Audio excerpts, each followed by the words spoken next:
What's going on, ladies and gentlemen? This is Muscle, and this is another Two Line Music Cuts Entertainment Report podcast. And today we have a real special guest in the building. Listen, he's an artist, a producer, a songwriter, an entrepreneur, a founding member of T.O.K, the dark voice of dancehall. You know what we have in the building today? We have BayC in the building today. What's going on, my brother? Yo, my crew, my dogs, while going to the world, we're listening, I said, BayC in the place, you know what I mean? Good to be here, thank you. Thank you for actually coming through tonight, you know what I mean? Yeah, man, it's a pleasure.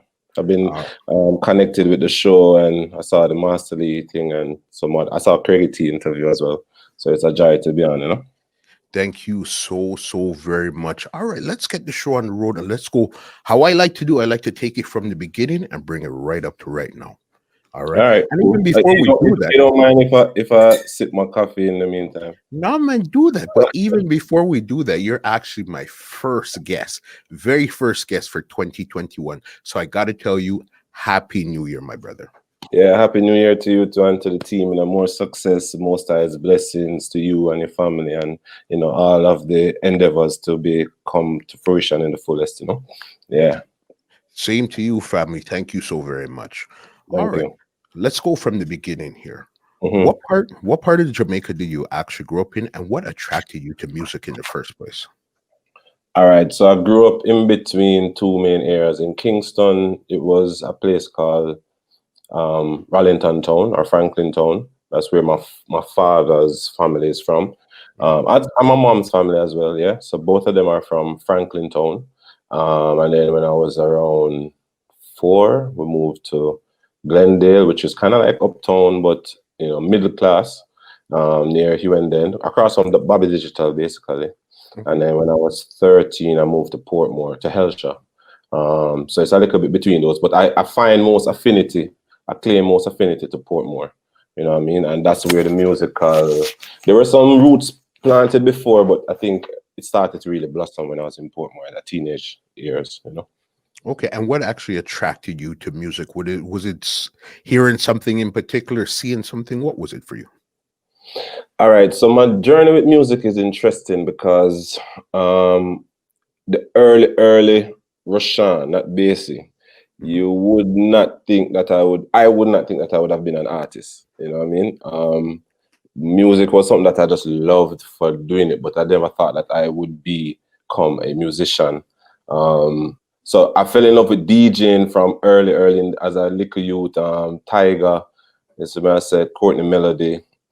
These guys were my idols, Pinchers, Admiral Bailey. So the early 80s, the mid 80s, took a toll on me and then when I became a teenager though, and I was at Campion, the love kind of grew in a different way. Like we're in the choir and now we started to sing like these groups that were in America, and that was something that I realized, like, whoa, music, I really could do this. And we started to dream. But early BayC, it was more schoolwork and them thing there, Yeah. Okay, so then there was a switch. It was, okay, let's go to school. And then after you got into choir, you said, you know what, I really love this. I could really do this here. Yeah, I was just a fan before. I was always a fan of music. I always loved music deeply. I always, from a very early age, even though I never thought of doing it, I was breaking down the beats. My first thing with music, I never really care about the words so much, but melody and beats, I would be breaking down all the sounds in my head. So when I was a teenager, I realized that I could actually start building beats as well. Dr. Dre was a big influence to me, and I think I was attracted to it from that side, and then also the harmonies, to see 4 vocals come together and sound so beautiful. That was very, very interesting to me. So that's where the early musical love turned into like a profession idea. Okay, and you actually came in as a singer first before you turned into a DJ. So part of the reason why I never thought I could be an artist, because I never really thought that I had a good voice. When I was early in teenage, at Helsha one year, somebody came to me and said, "Yo, I want to sing at the Christmas thing." I would say, "Me sing?" And I said, "Yeah." And I'm gonna try. And them said, "Yo, your body voice, but I'm like, really? It just never occurred to me. I was just listening to it as a fan, but I never really thought of myself in that way. The choir also made me build up the confidence. But then In the choir, there were only two bass vocals. Most of the boys were tenors, and then they had females doing the higher voices. So it really made me understand the bass voice that I had at that point in the choir. And I think that is where I came into the group, because Flex and Alex was doing the thing first. And then they said, boy, we had a competition to enter, and they said they wanted to expand the group to enter the competition. And I was very, very close with both Flex and Alex, because I come from Portmore like them, you know. So enough time in the days, Alex's father would carry me home. Alex went to camping with me, so we would go home together with his father. So, you know, me and Alex was cool, and I know he was doing the singing thing. On the deck side, me and Craig was really starting a sound system, you know. So in a fourth form, we said, boy, we're gonna start Havoc. I think his father had sound system equipment, so we used to save all our lunch money and buy 45s. I still have those 45s now, and Okay. so it was interesting, because for me, I was more seeing myself even as a producer or sound man or build beats, but not as a vocalist, you know. And it's when Alex said, boy, this competition coming up and we need to have a bigger group for sing If I Ever Fall in Love. Then he came to my house, I auditioned kind of for him, and he said, yeah, man. And then we went back to school, and we know that we needed Craig. I brought in Craig, and there was the other bass in the group. His name's Adam West. He also came into the group. So it's five of us that went: Craig, Adam, me, Flex, and Alex. Yeah, and we mashed up the place, man. Culture Yard. I think that was November '92. We mashed up the place. That's the first me I know about Forward, and you know, girls screaming. I'm like, whoa, this are my vibes. Yeah, but we mashed up the place and thing, and it's no looking back from there, really. You know. Yeah. Okay. And was the first song you guys performed, was it the Shy song, If I Ever Fall in Love? That was Yeah, the song man. you guys are performing? Yeah, definitely. At the time, Shy. So there was a big group, Boys to Men, and everybody. There were a lot of groups in Jamaica, by the way. So every school had 4 boys that had a group, but we were the only one from our school and in the whole landscape of groups that had this classical training because of the choir. So a lot of them were just like good vocalists, like maybe 2 good and then other 3 are just emerging. So them not have the strong harmony. All right, some of them was really good, but we did have a unique sound. And yeah, we used to go out of the liquor barbecue and sing, and you know. But I digress. But yeah, Shy song was Shy was like the next group coming up after Boyz II Men, and it's like, for me it was like, all right, we know them are the big man, but them you tell them bad. And this song was really mashing up Jamaica, so we kind of cornered that song. We mastered it and we performed it there, and then we performed it everywhere else, and it was one of those signature songs for T.O.K. You know what I mean? Yeah. Okay. So then now the group's forming, everything is going along. When did the 5th member actually leave the group? You know, there's a whole heap of roller coaster in between, you know, because and I see Craig mentioned in the last interview that me is the man with the dates. So I'm one of them called the owl. You know what I mean? Like, I have a memory. But then everybody have a little thing where they remember what sometimes I did miss too. But I remember for the group, we went through different members. There was a time when it was 5 of us. Then Adam had to leave because he had to step out of the group because it wasn't what he really wanted to do. There was a short time when Craig was doing some other stuff as well, and it was down to the 3 of us, and then we had other members audition for us. And the thing about it is, to be very honest with you, at that time we got so serious about it between 93 and 94 that basically my father kicked me out of my house for doing music, and Flex father kicked him out of his house for doing music. So there was at least a 2-year period where me and Flex grew up in Alex's house. Alex's father is really like the godfather of T.O.K, Mr. McCullough, because he is the one who carried us to that first audition. When that audition finished, it was like 10 p.m. Me think my mother got kill me. How me for come home as a 14-year-old, I come home 10:30 in the night, and she have to go in and explain everything while me sitting at the car fret before me could I get in. I'm going in and thing, and other opportunities, Mr. McCullough was there. So when my pops was like, yo, you throw your life because you got this good school and you know get the grades come up. My grades weren't so great, you know, because I Okay. was a sport. Because the truth is, and let me just put this in context. Mhm. As a parent now, I can appreciate where he was coming from. But the truth is, this is when you're a 14-year-old and know exactly what you want to do with your life, is a Mhm. very good thing. And I am the type of person that the more people told me that I couldn't do it, is the more I was determined to prove them wrong. So it reached a point where my pops was just like, yo, you joke out this thing and get kicked from one school, and Mr. McCullough took me in, Mr. McCullough took in Flex, and we just went to Cactus every Friday night and we performed. Craig link up back.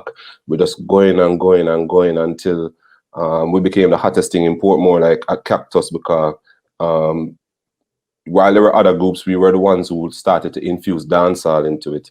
So we started to do little Wayne Wonder in our set, or little Tony Rebel Jai standing by my side. And by this time, another fifth member had come in, Mhm. Vaughn, and he was there for a good while too. He was there for like 2 years. And then in the last part, he had started to work, so he couldn't continue. I just came down to the four of us who were like the four core from the get go. By this time now, we start go Craig house and practice a lot. And every day we just sharpen the tool and we start decide, say, yo, we need to start voice. And then there was a brethren named Stephen Gregg who saw us one night at Cactus and looked like him go out of him way for get a number, because we were at Alex Yard and then we just got a call. And this man, I said, yo, I'm a manager. And I said, manage? We never know, so we need a manager like that, you know? And he was like, yo, I'm a manager. And that created the first real professional step out for the group. Okay. And what year was this we're talking about here? I think he managed us from 99. He probably approached us 95, but I think he managed us 96 because he was the first person to carry us into the studio, and he paid like Sly and Robbie. Well, I don't know if he paid, but in commissions, in produced the project. You know, Mhm. so he got Sly and Robbie to build some beats for us, and that was the first song that we did, which was Anything for You, a cover version of Michael Jackson group 3T. Michael Jackson's nephews had a group called 3T, and he did a cover version for it. Um, and yeah, that was the first real record we had that come out. And I remember the same night it came out, the same day it came out on 45, and it was at Arrows. Not Arrows, sorry. Aquarius is where people Yeah. used to buy the records. And Rory collect a bag of 45, and him dead, and the last record put on, and him said, "Give me that one, there too." Yeah. And them swing it out. No, them time that them fling the 45 thing, put it in their jacket, and it have a vibes. And Flex was there, and Flex told him say, "Oh, our song," and him say, "Margita Strength." And the same night we were on the corner in Portmore at Bridgeport, and they were playing down at Bayside, Stone Love, and the early string up, we hear the rhythm. I must say, "Yo, goosebump take me over." Man, I say, "Yo, what this?" Mhm. What this, you know? Weepo, Rory, our first man for play upon sound as far as me know that same night.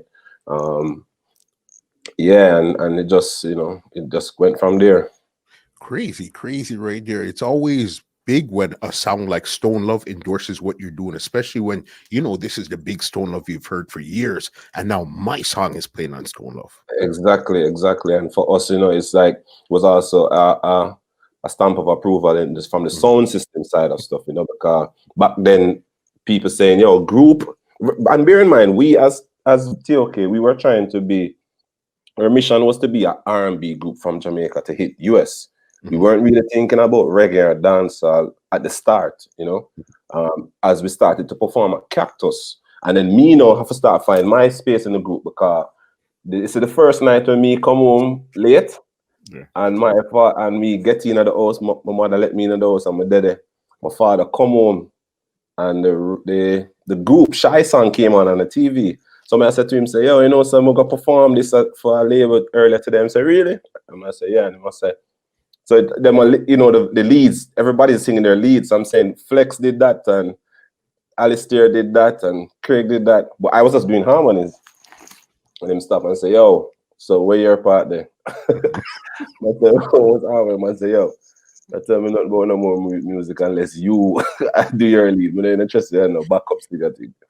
So Yeah. that was in the back of my mind all along, you know. So when I started to perform later, a little later, when I started to perform at Cactus, and that's a dancehall club setting, I had to do what I really knew, which is dancehall and reggae. So I was singing some Baby Sham. If them were singing, if some of the guys were singing a Wayne Wonder, I'd a jump in with a how many girl get slammed through money? Many. You know, and I got some booze. I got many booze from the nice girl. I never want to hear nothing about how many girl get slammed through money.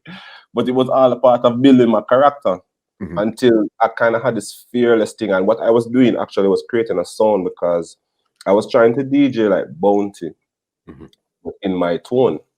So if Bounty said, boy come a road and a woman a war, I would have do it in boy come a road and a woman a in my worthless boy, oh liar. So I was starting to build this thing of DJing in the lower tone, which wasn't in dancehall before. The closest to it was Degree did I play with it a little bit, and Roundhead as well, but not like a signature sound, you know.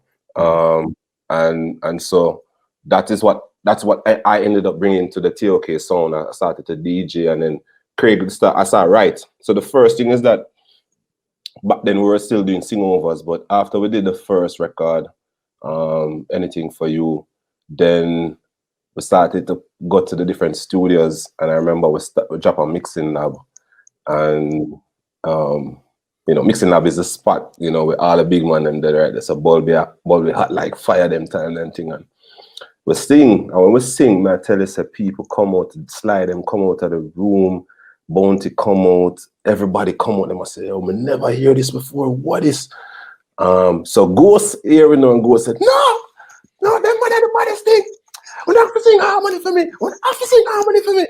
So, so he invited us to sing harmony for him at Sumfest. Okay. So actually in 95, I want to say either 95 or 96, Sumfest.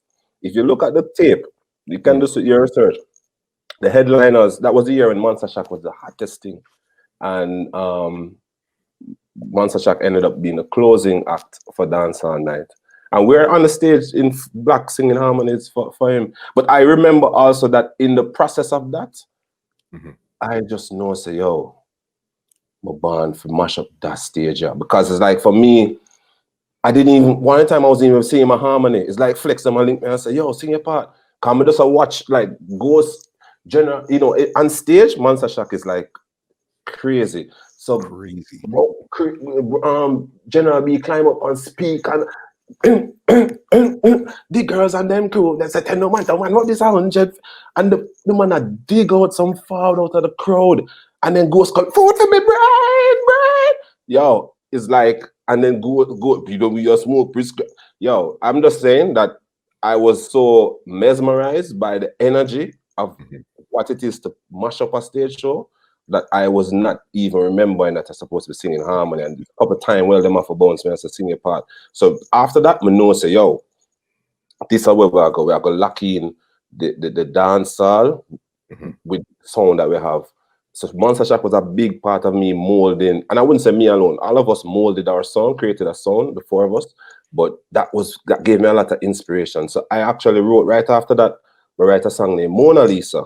Mona Lisa, I like your style. Mona Lisa, I like your smile. Ooh. That was really the first original song that we wrote. And I was kind of imagining like Wayne Wonder or Ghost.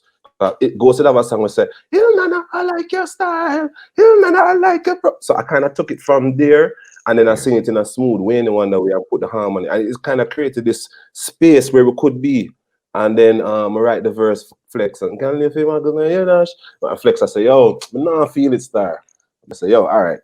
Magagi, we know what I'm gonna do. I say, what? I say, Magagi Ghost. I say, no, come here, sing it again. And that's how we end up got in the studio. And by that time, my manager now was saying, all right, we did the sing over, but we want him heard we sing it and say, yo, this bad man want to produce this. And I don't know if you know Titimus, but Yes. Titimus was a young drummer them time there with a band named Caution, and we them there. And the manager said, yo, that youth are bad, we're going to the studio with him. So he actually went in the studio at Bobby Digital, him and I think Ernie. and then play the beat for the original Mona Lisa. And that came out as our second record. So it was a big journey. It was a lot happening very fast. We were opening up to the industry. Ghost and funny enough, everybody was just looking at us like, yo, you see, when Uno bus, the game over. Everybody was like, yo, nobody never say Uno not gonna make it or whatever. Everybody was just like almost like a respect before we even bus, just from how the sound was. And I wrote that part, and Craig wrote the DJ part, and then we started the DJ in octave. So him go, this a for the girl them wherever look Chris, them bumper cock off and breast and up deep. For the girl them with the shape, and he said, we're singing a harmony, and then, well then I could. So we kind of just created the song, bro. I can go on and on and on, but it's just an amazing journey when you think back, you know, what we created and what it evolved to, you know what I mean? But it's just to see how you even came up with that song. As you said, you seen you at the studio, then brought you onto Sumfest, and that moment there just put something in your mind. You said, listen, I'm going to write back the song just like this. And just you creating the song like that it's just a whole different vibe in itself right there. Where even now, I think the song that you're talking about, Mona Lisa, that was recorded for Shams.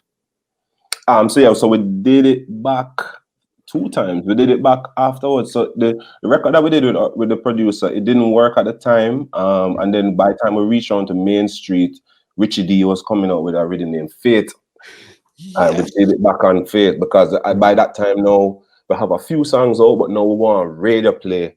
And Squeeze it have a song named Sky. Sky was right beside Main Street. So most times if you can't get in Main Street, because the gate man now let you in, you go over Sky and you go and practice. So we're singing harmonies over there and singing.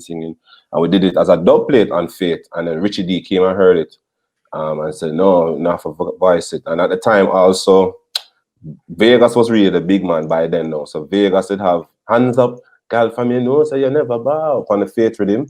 And when Richie came down, he carried all of us around to big ship. So who was from Main Street? Lady G and in the Musky and Versace we fling down.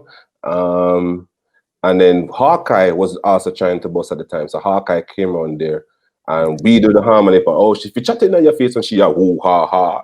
That's us saying woo ha ha ha ha ha ha ha woo ha ha. And actually he came to the studio. Fun fact, he came to the studio. I was singing about the girl them are dead over me, woo ha ha. What about him, woo ha ha.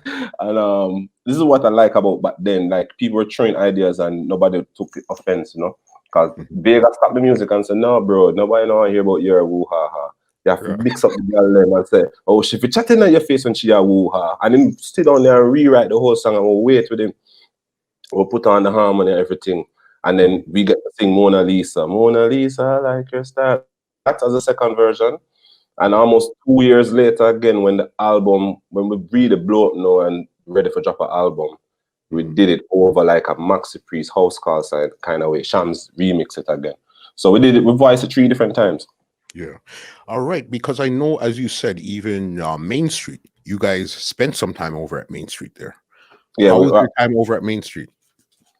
It was good at first. Like so Main Street was actually very fundamental for us because at the time when we got our first record out, 96, it was the same time that Main Street was taking over as like the new hot thing, you know. And Main Street was very close to where Craig lives. So we said, all right, we'll just go around there. So when we go around there now, Danny Brownie, I mean, the whole process is different now, you know. The young artists don't understand how it was you have to go to a studio and have to try to get past the gate man and then try to get into the studio and then try to get to the producer and then try to get the producer to give a chance and then hope that them have enough track on the 24 tracker. It's a whole fight to get there and then hope that it get released. You know what I mean? So Danny Brownie, he was receptive to us, but he was just like, yo, I like your sound, but we need more argument from you, more mix up, more talk, more this, more that.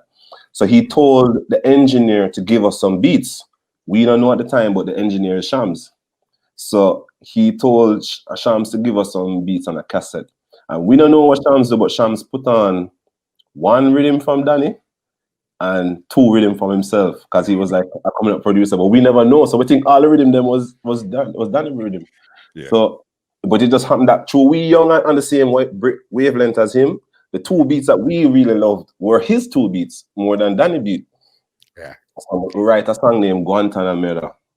Guantanamera, this a the girl with the wine in that is a lot. T.O.K. could not make bad song.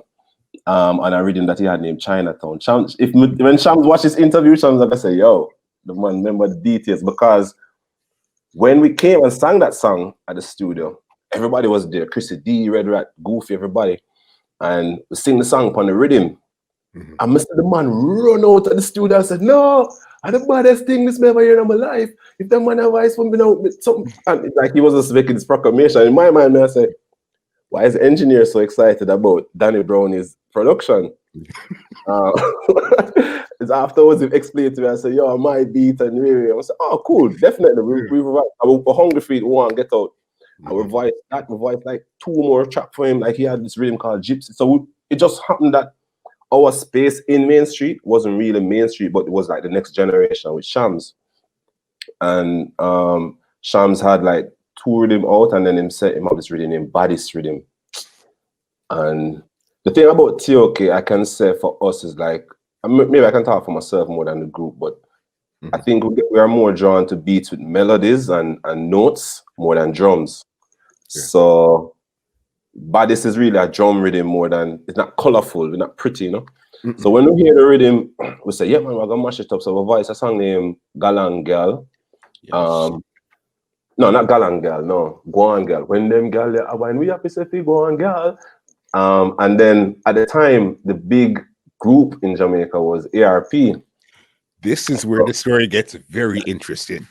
Yes, so ARP, you know, at a big group, and them have some songs with them really at par with Beenie Man.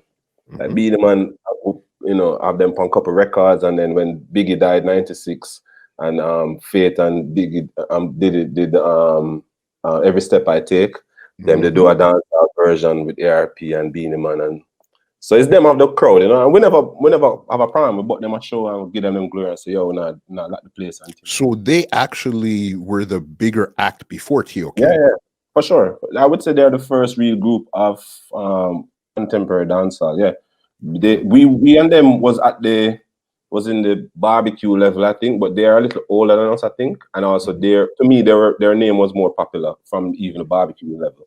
So it wasn't surprising when they got to be on records with Beenie Man. We were still trying to record. They were already out, have songs on the radio. They had hits for them own too. You know, they was doing them thing.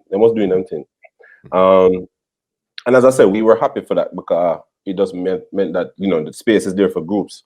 And there are others that were coming out. I don't know if you know, well, you must know, you know, D Major, the singer nowadays. So D Major came from a group back then also named QT. But there were a whole heap of groups, you know what I mean?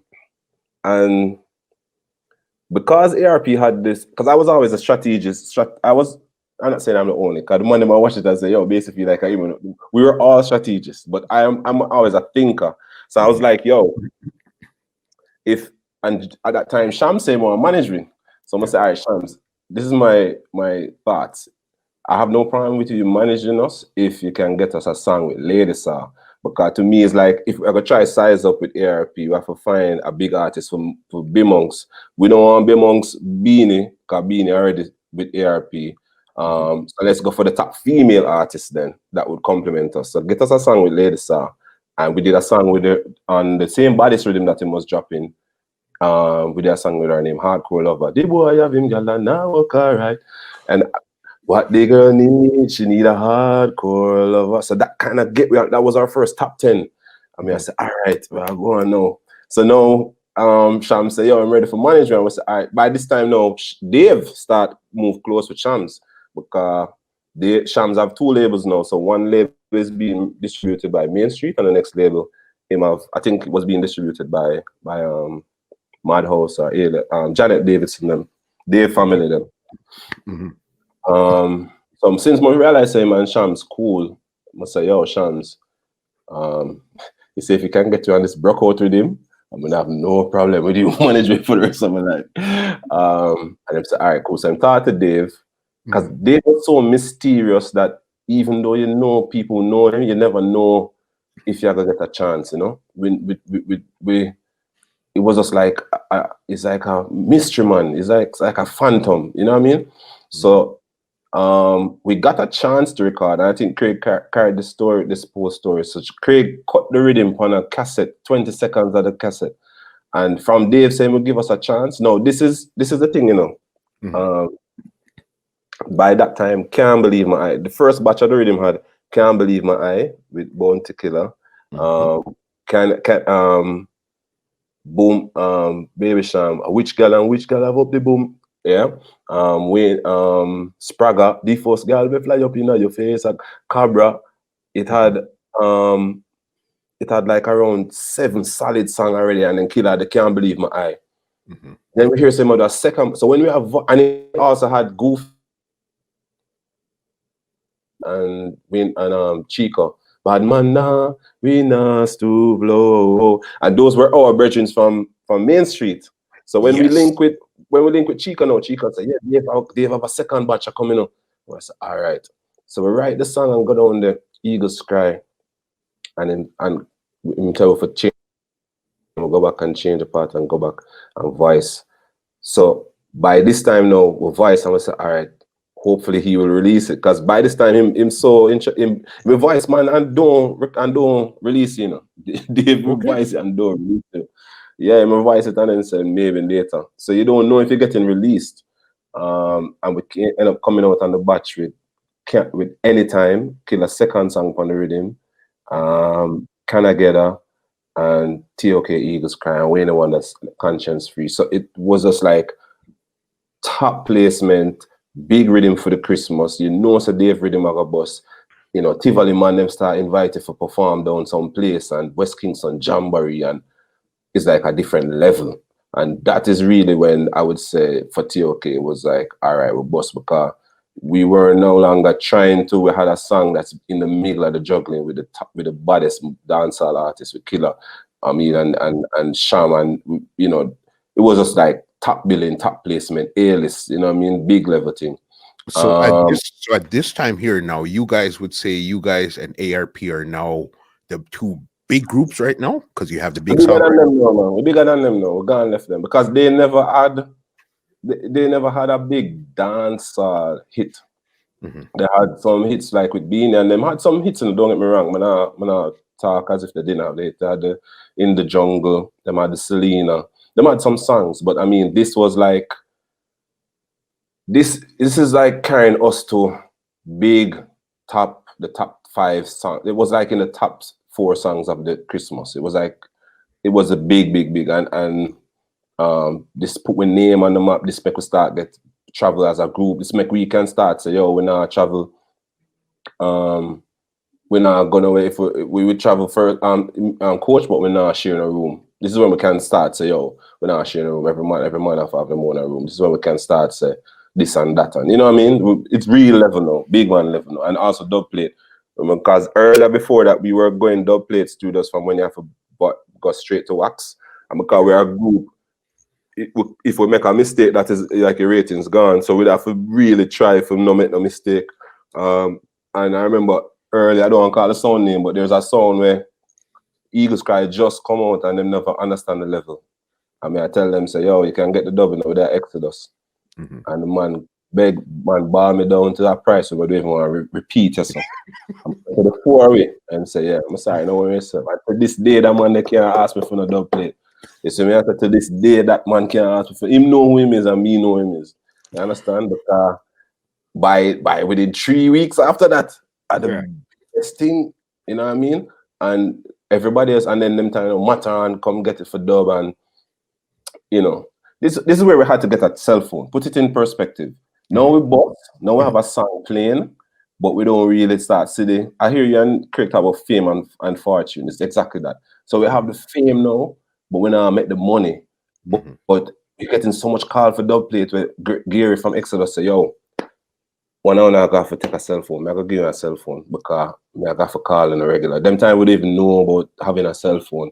You know what I mean? I will get a fridge It was big preach, you know what I mean? But it was so important because we started to get calls. So ARP wasn't any threat to us at that time. And as I said, to us, we never had a problem with them. It was at that moment, I think they started to pre us. So them know, because we used to see them and we used to heal them up. We used to par. We used to be at penthouse and par and sit down and run joke and cool. Because group to group we understand certain things, you know.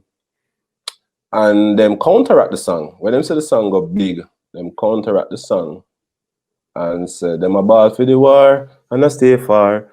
Anytime them say really cut tinted car, the careless shot down we crew can par. Oh, you feel left your eagle in your car. Now, I was the one who said, them try to stop with them, no one see we go far. Fast better low me call me eagle in my car. So it's me, say me have a eagle in my car. You know?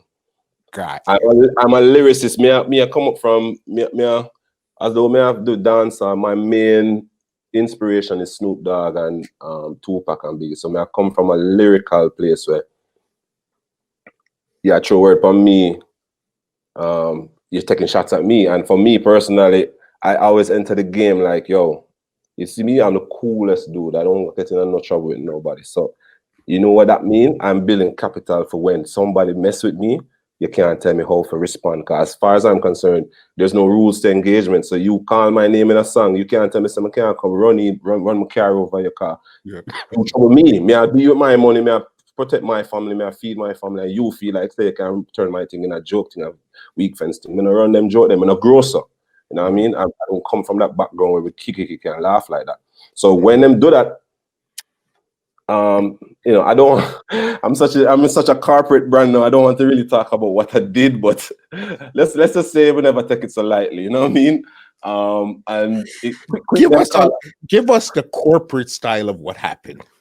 I stepped to them. We had a conversation. You know what I mean? I stepped to them and we had a very intense conversation that could have gone much worse. Because I am a man who I don't anything I say I do it. And I don't say a lot. I'm very, very quiet. I'm alone. I'm an introvert, and I deal with everybody with respect. And I deal with people with respect, so that if you mess with me, you're getting the full lion. It's a Leo. You get the full lion. You know what I mean? So I stepped to them. Wicked, and then they were so shaken. Because I stepped to three of them. I'm gonna step to them. They were so shaken that them call a meeting same time. I said, no, it's not like that. We're just, you know, like how Bounty and Beanie would just feel like so we could have done this thing and whatever. And I said, yeah, but you know, if you tell me that, so me can be no say that is a game you play. But if me hear my name in a song or move lyrics in a song, me I go pre you. And I said, no, I know, apologize and whatever. And it was a time when the lead singer Davil, he was just about to go solo. And we were at Penthouse and him say, yo, he might ask if we do the harmony upon him first. One of his, I don't know if it was his first solo record, but he was doing a solo record that day. And I think he had brought ARP to do the harmony. And him say, yo, he might ask we for do the harmony. He ask for an autograph. Kind of show, say, enough love and rare. I said, all right, cool. Boom. As far as I'm concerned, it's done. This is like 98, 99. It's done. Seen? Boom. Out of Waterhouse come this next crazy group, our crew named Ward 21. So Ward 21 come now. Ward 21 shell the place. Shell the place. We have a rhythm named Badis. Them come with a rhythm named Bada. You understand? So again, I'm a person that think on levels, you know what I mean? So I say, yo, what is, and there's a crew and then there's a bass voice, Suko, you know, like there's a comparative energy. But at the same time, no man never said nothing to me, so I never have a problem with that man, you know. But our fans were pushing like, yo, which crew Bada and Ward 21 or T.O.K and whatever. And I think it was creating like an unsaid tension. And then ARP started go down to Ward 20, started go on to Waterhouse. So it kind of was like, all right, what's really good? But we are all off our spot, Main Street, you know what I mean? We're up uptown and really. Ward 21 around the place. We bought them for the first time at a Sean Paul album launch for Dirty Cup, the first album, Stage 1. And from we link up in person, it was a joy. It was just them a joker, we love laugh. There was no tension. To the point where we invite them for play a cameo in our first video, Deadly Medley 1. If you watch the Deadly Medley 1 video, You will Yeah. see Soko and Ward them in the video, right? And actually, him have a little mishap with him chain in the video shoot. It was just like real energy. Real energy were cool. Nobody never, you know what I mean? But of course, people want to see which bass voice bigger and way. By this time, we start voice for Tony Kelly, we start voice for other people, start voice for Big Yard, Shaggy them and so forth. And then we find this hit monster record with Tony Kelly where I said my crew, my dogs, right? Bass voice, you know, big song, you know, T.O.K. Find back a lead now, hold back a space now. You understand? Who did that? Because around 2 years, we're kind of slow. We have voiced some song, but them not hit like a what? Did I run the place? And then Chichi man, boom, right? Out of nowhere, again, ARP comes out of oblivion and come counteract my song again. And it's No. your part again? No, I think this was a full group because it was they was saying how the chorus go. I don't even remember the chorus, but it was a much more personal record because them was mocking flex voice, mocking the high voice, and them said it was like so basically it was a controversial topic, right? With the whole phobia and everything. So we were trying our best to navigate the whole thing so that we don't get this kind of backlash on our career. And them was trying to counteract us and at the same time calling us out on it for say, boy, we're not street and we're not this and we are back from whatever. And, all I say is, me just tell the man and say, you see, if you diss me one time, I'm gonna make it slide, it's cool. You see, if you diss me again, you definitely take me for a idiot now. You understand? So me, I gotta check you. So that's exactly where my headspace was for a week. I mean, basically drive every studio, I look for the man them. Me personally, just I drive and look for the man them, step to them. And so when I drove into IRFM, one of the virgins was there, and even though I don't even want to laugh about it because it is I think it was one of the few times and definitely the last time that I allow my emotion to make me fully go animal on somebody. I'm not proud of it because one, I know the artists now were cool and I'm not trying to belittle or diss him in any way. But also two, I felt like in a way he got the better of me because they got under my skin and got me to do something that at the end of the day, it kind of backfired upon us because by the time, this is IRFM, by the time we done mash up IRFM and Craig done, I mean, Craig tell you a story, but me can tell you, when Craig was trying to part it and them hold on to him, and the Virgin run go hide in the building. It's like Craig is like a Hulk, So it's like him chipping them head and say, hold on, what does happen all ago? Me I try part it and this man hit me with a saw. And the man said, Davil, come out, no. See, and Davil there laughing like even at the building, and then we just see the man. I swear to you, they have like 4 security I hold him, and the man just start walk with the 4 security. The 4 security I hold him, so and then foot a drag, and Craig just a walk with the whole of them, go straight to the building. Them can't stop him. And them time the Craig was like double the size that he is now. He was a big dude, and him gets so upset. It's a hurricane shatterproof window glass the radio station have. And the man gets so upset, the man slammed the glass. I'm gonna see the whole glass just crack home, just broke down. So we had to carry him to hospital, then my soldier them here, man circle the place. I think we were supposed to do a ad for a show with Caperton. So Caperton come now and I try score me. Music is a mission, not a competition. I say, you see me and my mad head, I don't want no man tell me nothing about nothing. See, because you see me as a nice man. I don't want no man tell me nothing. I never got this no man. I never call no man name in a song. A man ramp with me. Why not go talk to them?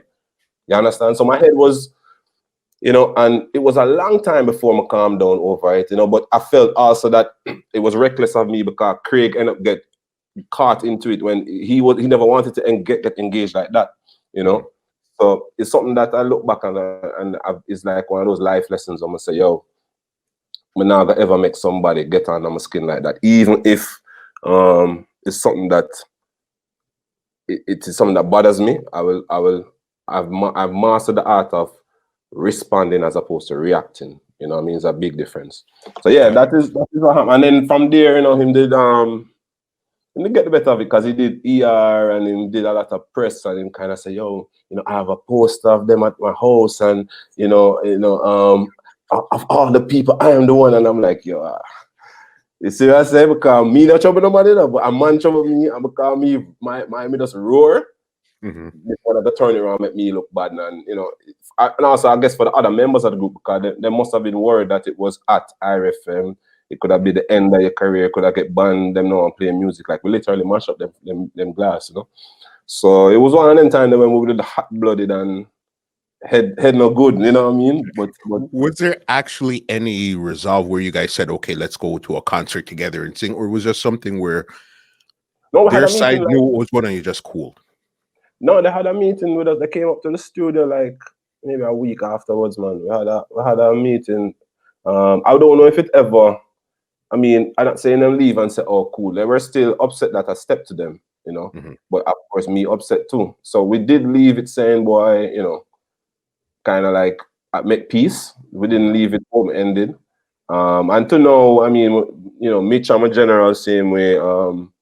And Davil, I'm cool with Davil too, you know. But I guess at the end of the day, at that time, I felt like I was disrespected and I had to do what I had to do. But I've never had a problem with anybody personally. Like more power to everybody and what they're doing, you know. So eventually, with I think over time, it kind of healed where we can see each other, and we can heal each other, and it's cool. I have no bad blood towards him or anything, but you know, I definitely had to do what I had to do at that time. Yeah. I guess that was one of those moments in the whole T.O.K journey where this was like a little blemish on the whole thing that we're doing here, was that fight there. Was there ever any other time where you guys were supposed to clash with an artist or clash with another group or anything like that? No, never. I mean, you have moments when people walk on you and try a thing, but never a planned clash, and definitely not with another group. Actually, personally, me and Suko, we have this kind of vibe where, I mean, last year for my birthday, I did a boat ride out at Italy, South Italy, and invited him, and he came with the rest of the world on the boat, and we did this kind of concert on the boat vibe, and it was like super crazy. But just from the flyer, from people see the flyer and say BayC on one side and Suka on the other side, they're like, yo, more see this, because it's been a question in many minds, like who for voice deep and who bada, and you know what I mean, and there's still this ultimate respect from both of us side. Like him just tell you say, yo, I'm cool with BayC, and me tell you I'm cool with Suka. So it's not any bad blood, but we always have this energy when we're up on stage where if him say Bloodstain, me say my crew, if him say you know, whatever, and it's just like we keep going for it. So that is something that I'm more interested in, like doing a tour with him or doing some more work with him, you know. No, for sure. All right, I got a couple of T.O.K songs here that I want to break down with you. All right. Yeah, man. One of the big monster songs, I think this is the one that probably put you guys on Billboard, would be Just Got Paid. Yeah, that's so interesting. That record is so interesting because what I take away from that record was simplicity is always the best thing. We had a totally different song for the rhythm, you know. We had a totally different song written where we this kind of calculated harmony, melody, but it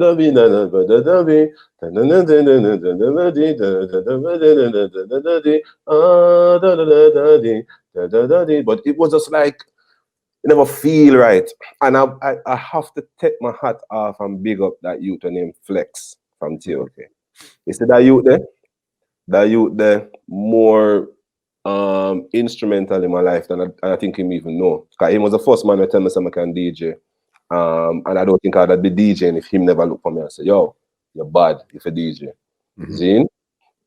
Also that moment when that song, we sing all that and him say, yo, I don't know, it don't feel right. We can't just sing something simple like something like just got paid and I got a little money to burn. The man just say like just sing something simple like that. And we're like, that bad. And that's the thing about us, we always had this creativity where it was a loose thing where if nobody was like super married to them idea where them can't accept that something bad. They might still feel say, yo, this bad, man, I clutch it in my vault and I go revisit it sometime in the future. But we always went with this with what the collective vibe was. And that's how Money to Burn came in. And then it was for Tony Kelly. We were doing it up at Tony Kelly's studio. So we had the hook. And then I think for my verse, Tony wrote a lot of the verse. Definitely started it. He was like, hey, pretty baby, want to ask you your name. I like the way you move about feeling the same. I think he wrote like probably the first 4 lines and then I finished it off. But he wrote some of it. He gave me the format.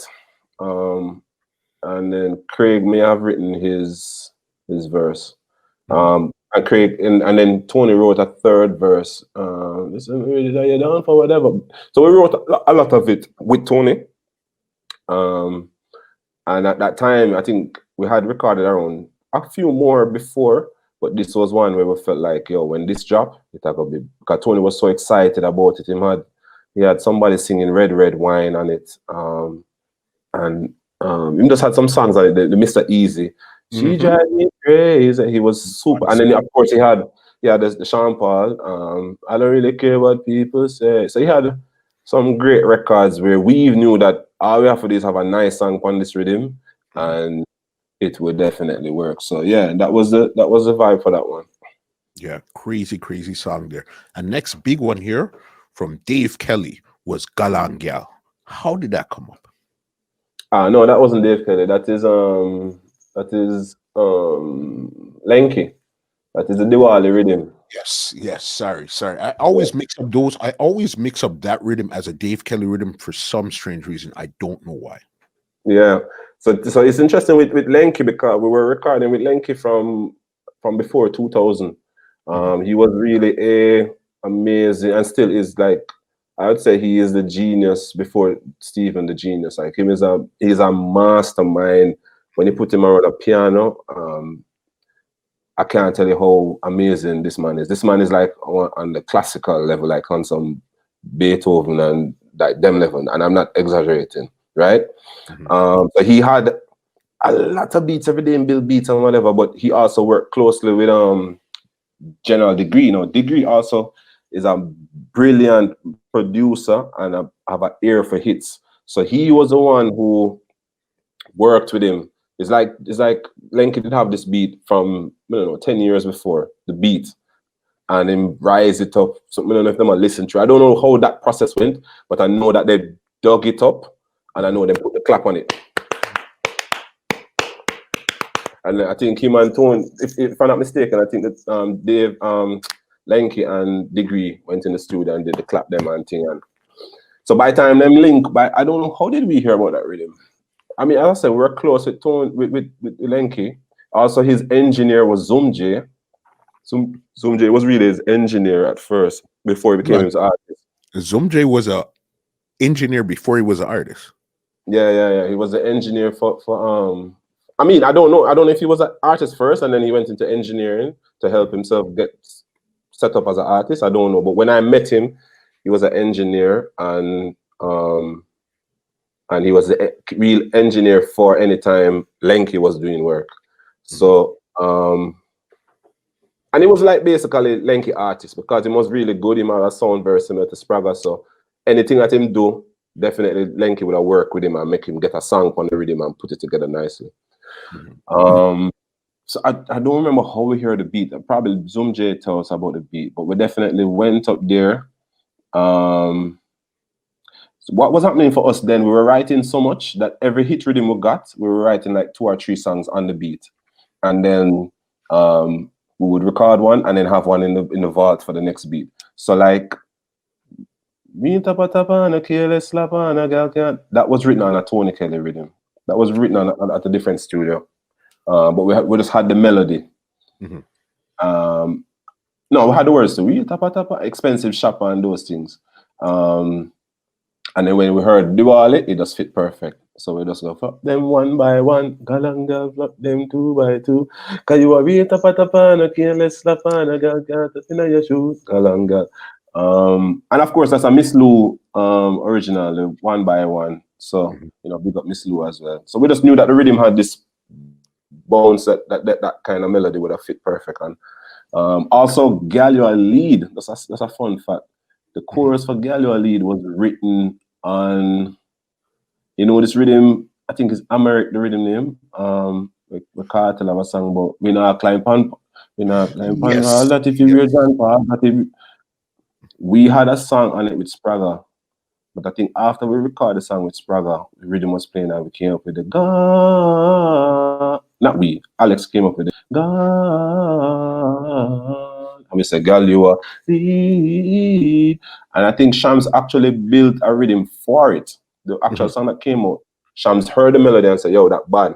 And then built the rhythm for it and gave Bobby Condas as a production. So I'm just saying we're writing songs for beats and then going back and recording other beats, you know? Yeah. And that the funny thing with it, that song was another song on my list here. I have two more on this list here. I want to ask you here. Solid as a Rock. How did that come up? All right, so Solid as a Rock was also interesting because we were at by this time now, one of our key producers that we're working with is a guy named Christopher Birch. We met him. He was the keyboardist with Shaggy's band, and the first production that we did was this song called "She's Hot." She's blazing, and that was he had built the beat. So after that, we kind of was recording for him. Anytime I have a beat, we could find him and record. And he had this rhythm named Military. Is Military? No, Thriller. So we're going more. What was reaching us is like we're traveling so much, you know, that we definitely have to knock out some rhythm before we leave. Because when we tour, we're gone for 2 months, 3 months. So we have to say, yo, if Birch come up with that rhythm, yeah, we have to make sure we lock that rhythm before we fly out. So we're at his house till like, I don't know, from 8 in the night. We just couldn't find a song till like 2 in the morning. It was one of them hard rhythms to write for. Like, I think we're so, one of the things that is a gift and a curse with us is that we are not the type of artist to repeat a style or repeat. You can hear 4 of our hits and don't say the same artist. You can hear Money to Burn and, I don't know, Solid as a Rock and don't say the same artist, because each of us have a time when we carry the record and it's a different voice. So we were trying all kind of things, and I think at the last part, it wasn't me really trying to do things. I think it was more the singers, meaning that we were trying to do a melodious chorus. And I think in the last part, me just get fed up again and I say, yo, many rise, many drop, but we solid as a, and everybody say, yo, that bad, run with it. But it was partially like we're tired, we just have to run with something. But at the same time, so I was just like, yo, but I wasn't sure, but everybody was like, yeah, man, it's simple and perfect. And it also was interesting because it came out at the time when Kartel was just about for bus. And Kartel did have a song which said, more life, more money, more life. So it kind of relate back to the topic, because one is saying more life and one is saying we're solid as a rock, you know. And it was also a very personal song for us, because we are say truly by this time now we've seen enough artists rise and fall, and we're there as solid as a rock, you know. And we also knew that our third album, me as a strategist, I know that the third album was going to be called Our World, and we were thinking about a theme of different elements. So we knew we wanted a rock record. We wanted something to say rock. And we also wanted to play around with rock. So when we perform live, we turn Side as a Rock into a rock thing. So we're getting very creative with what we're doing. And yeah, the record came out and it did well, you know, it did very well, both in the sound system world as well as on the charts, the Jamaican charts and so forth. Yeah, for sure. And this is another big international one. This was even outside of dancehall here. This was more on a different scale altogether. Was the Shell It Down with Major Lazer. Major Lazer, yes. So that was later on. No, that was like 2013, I think.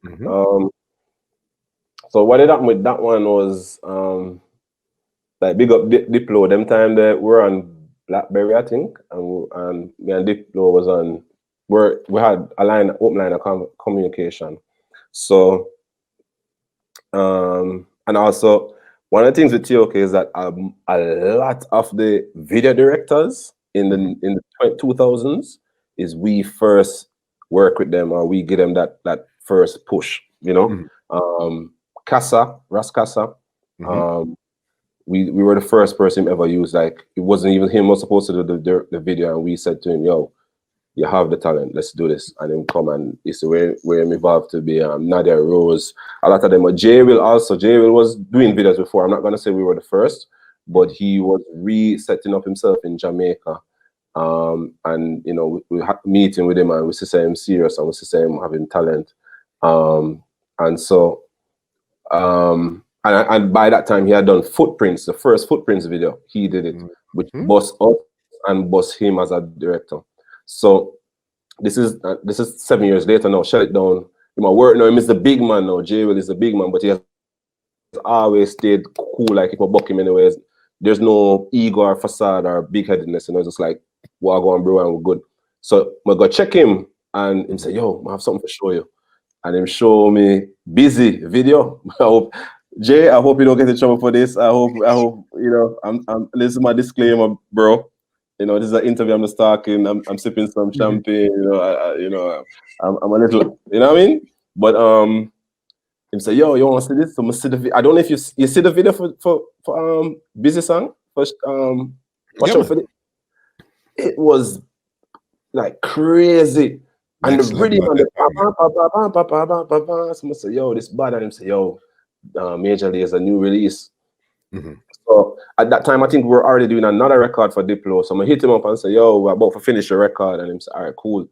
And then I say, "Yo, I hear your record. I hear this BayC way you have a drop," and him say, "Yo, it's fire." I say, "Yeah," and him say, "You want a piece of the beat?" I say, "Of course, I want a piece of the beat."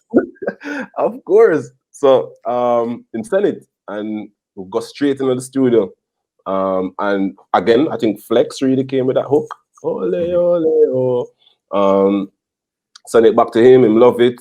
He say, "Yo, let's shoot a video." We link back J Will with that video. And it was really one of those records that really helped us in terms of those years where 2013 onwards, when we're doing festivals, is a great chanting record. Ole, ole. And also with Latin America market. So it really was a big record for us, you know. And big up Diplo for giving us a chance to shine on the beat, you know. Yeah, you know, I spoke to Craig about this, but I want it from your version also. This is going to be the last time we're going to break down Footprints. All right. Because again, that was a massive for you guys there. Right. From your side, how did that come around? All right. So Footprints, actually, it I guess it was a year in the making, you know what I mean? So Alistair brother, which to me is like one of the brothers for me as well, Gavin, he died by a gunshot wound in 2003, November. Not November, no, his birthday is in November. June 2003. It really hit home for Alex, for his family, and for us as an extended family. To the point where like it was one of those painful losses, you know what I mean? Because the youth was 18, was about to start in life, you know, and it's just over some foolishness, some waste, man, you know. So it really shook me, and up to now I still feel the pain for that. So we knew somewhere along the line that we would do a record, but we didn't really force it. And none of us ever said to Alex, you know, when do you want to do a record, you know? But we knew it was coming. In the same breath, Gavin was like one of our biggest fans as well. So he knew that we were just about to go international on our next level. Because by this time, Sean Paul got signed through VP to Atlantic. And Atlantic was, you know, picking up other people and pick up Wayne Wonder. They were looking at us like, yo, you know, these guys are up next kind of thing. So all our mission was from She's Hot coming down to Gallia Lead to, you know, Unknown Language. All those records was trying to find a solid crossover record. And we got caught up in this American game, to me personally, where you're so focused on getting a commercial record that you stop making music how you used to make music. You know, you were just like, I need to say this because this is a talk, or I need to say this because this is what will work on radio or whatever. So I personally got frustrated after giving VP like around 3 records. When Gallia Lead was top 8 at 8 on Funk Flex show, October 2003, VP didn't release a music video for it until April 2004, like 6 months after how hot the record was. So when it released, when it premiered on BT 106 and Park, a girl in the audience say, "Oh, I love this record, I love this group. I just don't know why it took so long to come." So at those times, my spirit was just down like, yo, I'm not trying to run down this thing. So let me go back to yard and just make music from what I feel is real. And so we started to voice a lot of things. By this time now, Dan is the man, and we get cool with Dan by this point. So every time we're just hanging out up at Dan. Anytime I have a rhythm, we come up there with voice, we knock out. So we knock out like 5 I'm rhythm them one weekend kind of thing, you know. And a lot of them was gun songs, shooting people. We're so angry, I guess, you know what I mean? So in the middle of that, one day we went to Dan, was me and Alex alone went. I don't know why Flex and Craig either didn't make it or so I don't know how. But we were alone were there with Dan and Coolface. And him start hum the melody. It's Alex idea and start go, when you cry, I cry. I cry along with you when you smile. And all I could do was just sing the octave and just say, when you smile, and him going in them high voice. And then, oh no, Flex and Alex came. Flex and Craig came afterwards. Because I remember them joking and saying, yo, when it sound like Ashford and Simpson, yo, it sound like some dude. We used to run some very low blow jokes with each other. Like we used to this one and that need.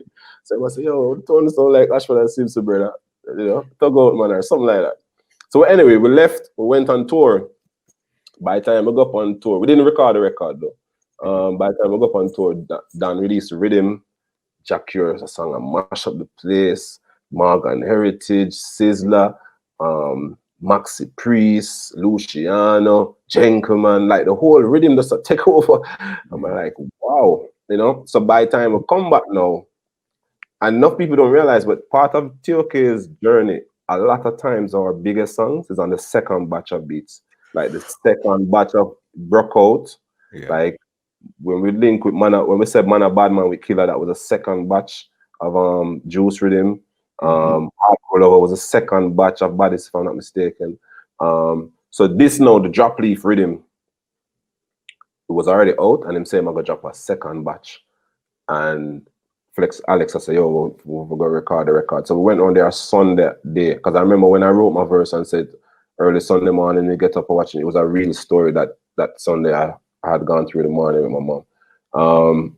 And we recorded the record. This was like around, I want to say, come out like around August 2004. And then we're gone again. We're touring. I think this is the first. We got Africa now. We're gone. Kenya sold out. Uganda sold out. You know, we're all over the place. I will come back to Jamaica like around October, November. Alexa say, yo, I feel this record. We need to shoot the video. And we link Jay will shoot the video. The video gets stolen the same night. Jay go like a comedy show. When them come out, them broke in them. Either they stole the vehicle or them broke in the vehicle and steal the video. Met news, all kind of thing, trying the best to get it back, all kind of things. I don't know what kind of miracle Jay Will did, but he got back the footage after some time. Video come out. And I remember it was the first time I heard it was at Asylum. And the selector, because the selector didn't even know what to say. I remember him saying, yo, I was sending somebody to say, yo, tell the man he must play the Drop Leaf for him. I think somebody tell him, say, yo, play T.O.K song. And I remember him saying, oh no, our virgin man, nobody never have to tell him. It's Soltex, our virgin from Bridgeport was playing. And Soltex, no say I'm gonna drop the song, but him say, yo, I don't even know what to say about that song. I don't even know what to say. I'm just drop it and you just hear the cry. And we just see the place start shake. And I say, yo, I didn't even know. And by the Christmas, it was undoubtedly the biggest song in Jamaica. And the thing about it is, Bogle was very close to us. And Bogle was just like, yo, this and that and Ray. And by the January, he died. You know what I mean? So it's like the record just became a way that people could communicate their emotions in going through a loss, and it's on a big level. Like the whole dancehall industry could just take that song and help them soothe what they were going through with the loss of Bogle. And it was kind of this was like this wildfire. It's like everywhere we go, we would leave the song behind us, leave it with the radio, and then by 2 weeks, 3 weeks, the radio man called and said, yo, the big. So we're in Trinidad that year, that 2005. Now Marshall invites us to do Marshall Mondays. At the time, it was called AC3. Okay. And we mash up the place with him. We'd have a remix with him and Dougie Fresh, and we'll come out and unexpected and shell the place. And we left the record. Now remember, Carnival season is like only Carnival alone. Them are here. Them not hear nothing. But you know, the day after Carnival, 100% Jamaican music. So it's like the day after, Footprints just flood the place. And by the time we get 2 calls from over there, are the biggest thing over there. We go Africa, when we left it over there, by the time we get 2 calls from over there, the biggest thing in the continent. So it was just like this trail that we're leaving behind us, you know. And then by the summer of 2005, for me, what was very interesting is that it became the crossover record, the summer record for American radio. Now, for me, it's interesting because the year before, I bust my brain, I try to make a record for crossover. And this next year, we redefine radio. Before that, you would never have a reggae spiritual song in rotation on the urban station, right? The last song before that is Tupac, Dear Mama, and the last time before that is Crossroads with Bone Thugs Harmony. Never, and those are American artists. A Jamaican artist has never before took such a reggae spiritual record and get this success, and it went straight on to the 106 and Park, and it was just and then we had to shoot like a video for it in the US market, and it just became its own beast. And up to this day, the song just keep getting bigger and bigger and bigger and bigger and bigger. So it was just one of those things where, you know, say, yo, for me, it was a message where like, yo, just follow your heart and make music from your heart, and everything else will work itself out. Don't try to run it down. You know what I mean? And it's something that been with me till this day, you know, as a creative person. It makes sense because you lived it. You tried to force it. I'm gonna make this hit. I'm gonna make this hit, and you just put that in a corner and you created from your heart. And you probably made one of your. That's possibly the T.O.K's biggest song in your repertoire. In my opinion, yeah. And one other thing about a creative, you know, when you're doing it for as long as I have done it, my standard is no longer just like making a song that will be popular. No, I want a song that will stand the test of time. I want a song that my grandchildren will be able to listen and relate to. And Footprints definitely is that record where, as long as humanity is here and people going through that sadness of losing someone, this is a record that will help them feel that consolation or feel, you know, some form of condolences. So it's an amazing record that God chose to put through you, and it just put things into perspective for me. Like me feeling my pain and putting on a record, way more important or way more relatable to people than me singing what I think they want to hear. You know what I mean? Yeah. Makes so much sense. All right. Couple more T.O.K before we get into your solo. Man. Yeah. I love them again. We can talk and talk. So you tell me when I overdo it. You can cut me when you Listen, your stories are crazy. Your memory and how you remember it is so crazy. And I mean, and vivid. I feel like I'm there and watch it too. All right. You talked about festivals and stuff. Do you remember what your craziest T.O.K tour was? Wow, the craziest T.O.K tour. There are so many. There are so many. I mean, it depends on what metric you're calling crazy. I mean, is it fan reaction? Is it crowd size? Is it crowd response? Is it just the whole energy? It's like from beginning to end, this whole energy, everything was just so wild. Yeah, I mean, all right. So Japan in itself is a whole beast to itself for T.O.K. Japan concerts. I mean, when we did the Mighty Crown concert, I think that was the capacity of the place is, I want to say 50,000, and I want to say 150,000. I really don't know, but somewhere between 40, 50, and it could be over 100. I don't know. And yeah, that was crazy. For City Crook, we is a high energy, the four of us jumping and the four, and then that's the thing with our concerts. The crowd always responds. So even if a crowd don't even know, so them have that energy by the time the four of us come out and say, fire, fire, we don't need no what, or whatever we're singing, the whole crowd just go crazy, Europe, Kimsey and Summer Jam. I think Summer Jam was one of the most monumental for us because it was a year when we had gotten Germany. What we do is we like to do concerts in a way that it show the audience that we understand them. We put thought into the performance for that crowd. And what was interesting with that was that Berlin, Germany was in the World Cup. So we got the World Cup jerseys, authentic jerseys with our names on the back.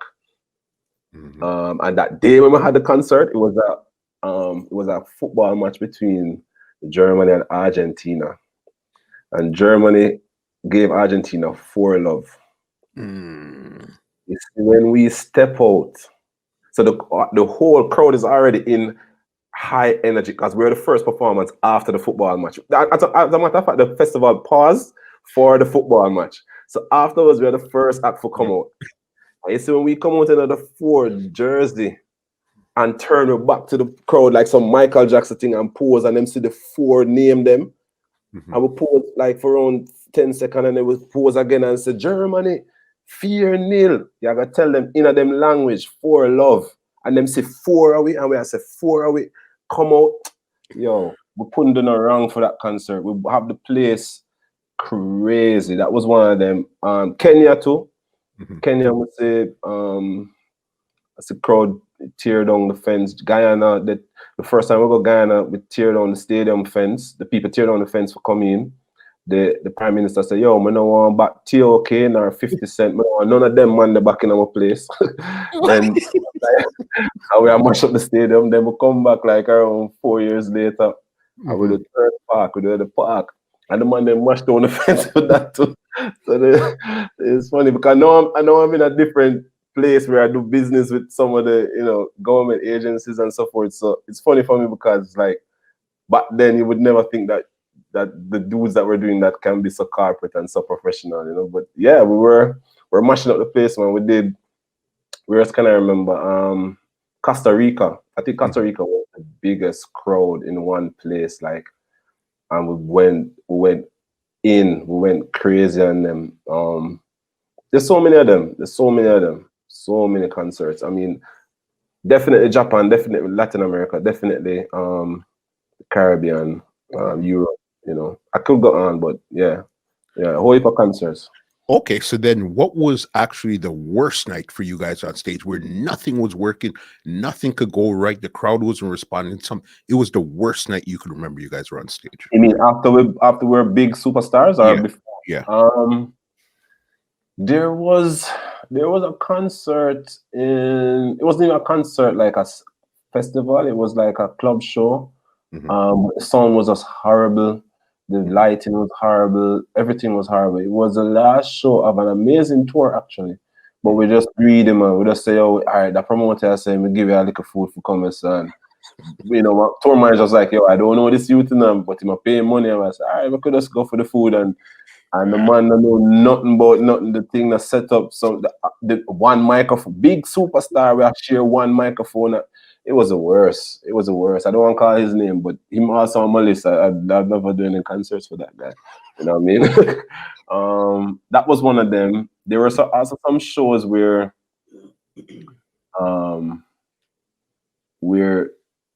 it just never worked because we were at a different point in our career. There was a point where we were more international than local.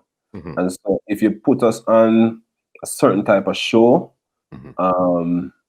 we have to work extra hard to move the crowd because by that time we stopped doing this street music and whatever. Now we have a lot of commercial records. So if you put in a high school or anywhere with girls, it go crazy. But if you put us on certain, probably even the same West Kingston Jamboree, we were one time the biggest thing, man. Shot a fire when we were singing certain song, and then at another point we'd have to work hard for really big up the crowd because by this time now the crowd see us as international stars. So I think at one point we had a little challenge. We had to restructure our shows to get to dig out those forwards. But I wouldn't say I ever had any bad experience other than that technical one. Like we've never, because it's a group and because you have 4 members, we can easily give each other energy. And once you see the 4 of us with energy, whether it's 1 person in the crowd or 10 or 1,000, they normally get into it, you know. So we never really have bad shows unless there's some technical thing or if we're sick, you know. Sometimes the man in the early Europe tours, that time they were still smoking allowed in the buildings, and of course we'd have come out of the tour and going to the tour bus and wet shirt, and so there are some shows when man voice gone or nearly gone, and we have to, man have to sing that man their part and so forth. But nothing outside of those little difficulties, you know. I get that 100%.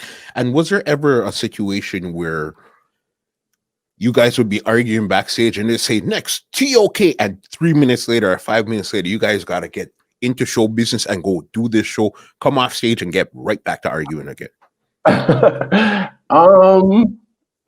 I guess there was. You see, our thing wasn't one of the problems I think we had was that we were never overt with our problems that we have with each other. So it would be more like this man and this man over here that whisper and say, oh. So it was never like a big argument before a show. I think there has been like one time when me and Flex have a big argument after a show.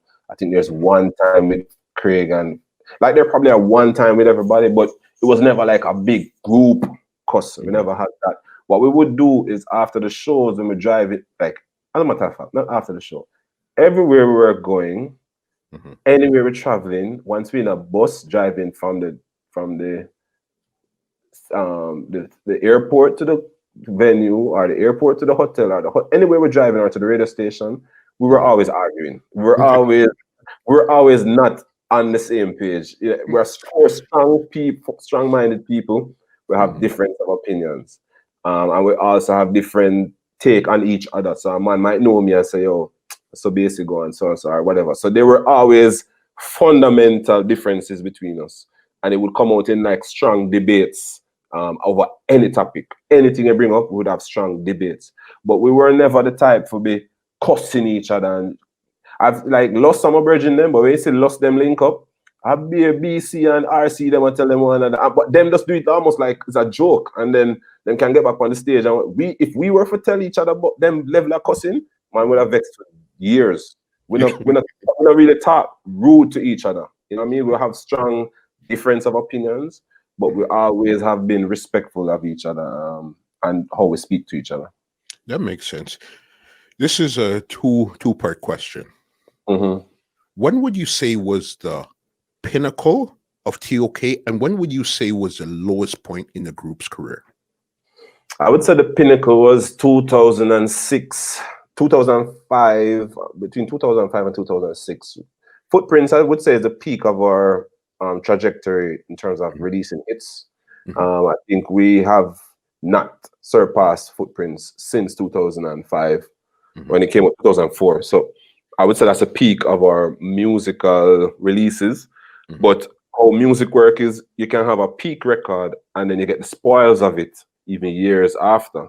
So even though we never had a hit that was bigger than that, just by having a record like Guardian Angel, which sounds a little like Footprints, and then was this big record in Japan, it could give us a lot of, you know, album requests and dub plates and bookings and so forth. So we're still very good, even though that was a peak of our record release. And then I would say the lowest point,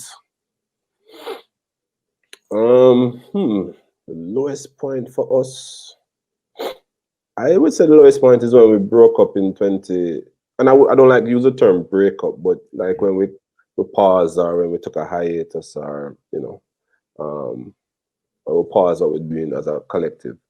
I think right before that it was getting ugly because, you know, Flex was saying stuff in interviews and, you know, other people were saying, you know, it was too open and, you know, too much in the public space, and that's not what the public knows to be. They like the fact that T.O.K was always clean cut and, you know, really hear no bad mix up with them. So it was just that I think to me as a fan looking on, that was some of the the worst parts. But other than that, I think we kind of kept a clean record, you know. Mhm. Sure. Yeah. Since you brought up the breakup, let's go the pause, the breakup, the Right. okay, we'll get back to it later type of thing. Yeah. For you, what was the real catalyst in that right there? I think Craig captured it well when in his interview. I think it really was a thing that we had outgrown the unit. And I think for me personally, as I said earlier in the interview, I'm a type of person I don't really set things unless I plan out what I do. And I don't really make emotional moves like that. If I say I do something, that means I'm going to sit down and make up my mind and say, I saw me go. And God go with it if you try to convince me otherwise at that point. So I had already started doing solo stuff. All of we were doing solo stuff because for me, if you go back to when I started musically, it was really about the beats. It was really about, production. So for me, by the time we reached 2003, actually no, sorry, 2001, I started my label because this year I'm celebrating 20 years since I have Bomb Rush Records, Congratulations. Thank you. Yeah, so from that time, one of the early productions was with Bounty Killer. We had I did early Sasko on his first album. I did a lot of productions, but outside of T.O.K, because for me, I was looking at Bob and I said, yo, the reason why Bob family can live on is because I'm started Tough Down International. So I have to start my label. So from very early, I know that I got the Bomb Rush Records. But we still kept it in the family. I produced T.O.K's for Bomb Rush Records. People voice, members of the group voice from a solo with other artists. So it was still a collective movement. I think when things started to happen for me where I say, yo, I think maybe the first time was when Craig did that whole thing about not recording with the group. I felt like, yo, because he did that, I think, when, if I'm not mistaken, is when my second son was on his way. But I don't remember. But I remember he said announced it right before a tour. So I remember thinking my tour money can get messed up. It was right before the album. I'm thinking my album money can get messed up. And I'm thinking like, I have my youth to come now. I really can't take the risk. So for me, I just look at it like, you see, musicians really and truly, musicians are crazy people. Like we're really crazy people. But me know how to channel my craziness in a controlled way. You see, anytime I see three other brothers that I have that are brilliant-minded, very intelligent, went to the best of schools, and they make unintelligent decisions, it made me say, this is time when I need to protect my empire. So I think at that time, I say, yo, and I saw where he said that his idea was to be strategic about getting off the label in your interview. So that's interesting to hear that take on it, you know what I mean? But for me at the time, I felt that it was too risky for me. So at that moment, from that moment on, I say, yo, I gotta defend my thing, I gotta set my thing, I gotta always have something where tomorrow the man decides to not drop flat-footed. So I started to like an album. Also before 2009, I did do the Nyabingi rhythm, and Craig spoke about this Joe passing. Thank you. And when Joe passed, it kind of put things in perspective to me because it's a little deep for me because I had been producing so much rhythms before that I was getting caught up in just trying to compete with the dancehall guys. I had bought a house in the mountains and I just went up in the mountains and said, yo, I'm going to play what me FIFA play. And I played Nyabingi. It's the first rhythm I built at my house in the mountains. And it's surprising to me I get Sizzla. I've wanted the voice Sizzla how long. Sizzla voice man the rhythm. Taros and me are bridging, but he never have voice for me. Taros voice is amazing record. Shaka Zulu. Busy and Cabra do a record together upon the thing. Cabra just get shot. Cabra leave in a resting time. Come at the studio for record the record. I'm like, yo, look on this. This is exactly like footprints. Like me just follow my heart and make music what feel right to me, and I'm getting all these blessings.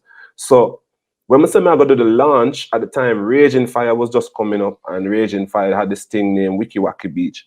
Someone say, all right, be strategic. Me try if I do a Naibingi launch by myself, guarantee some draw a crowd. Let me go and partner with them.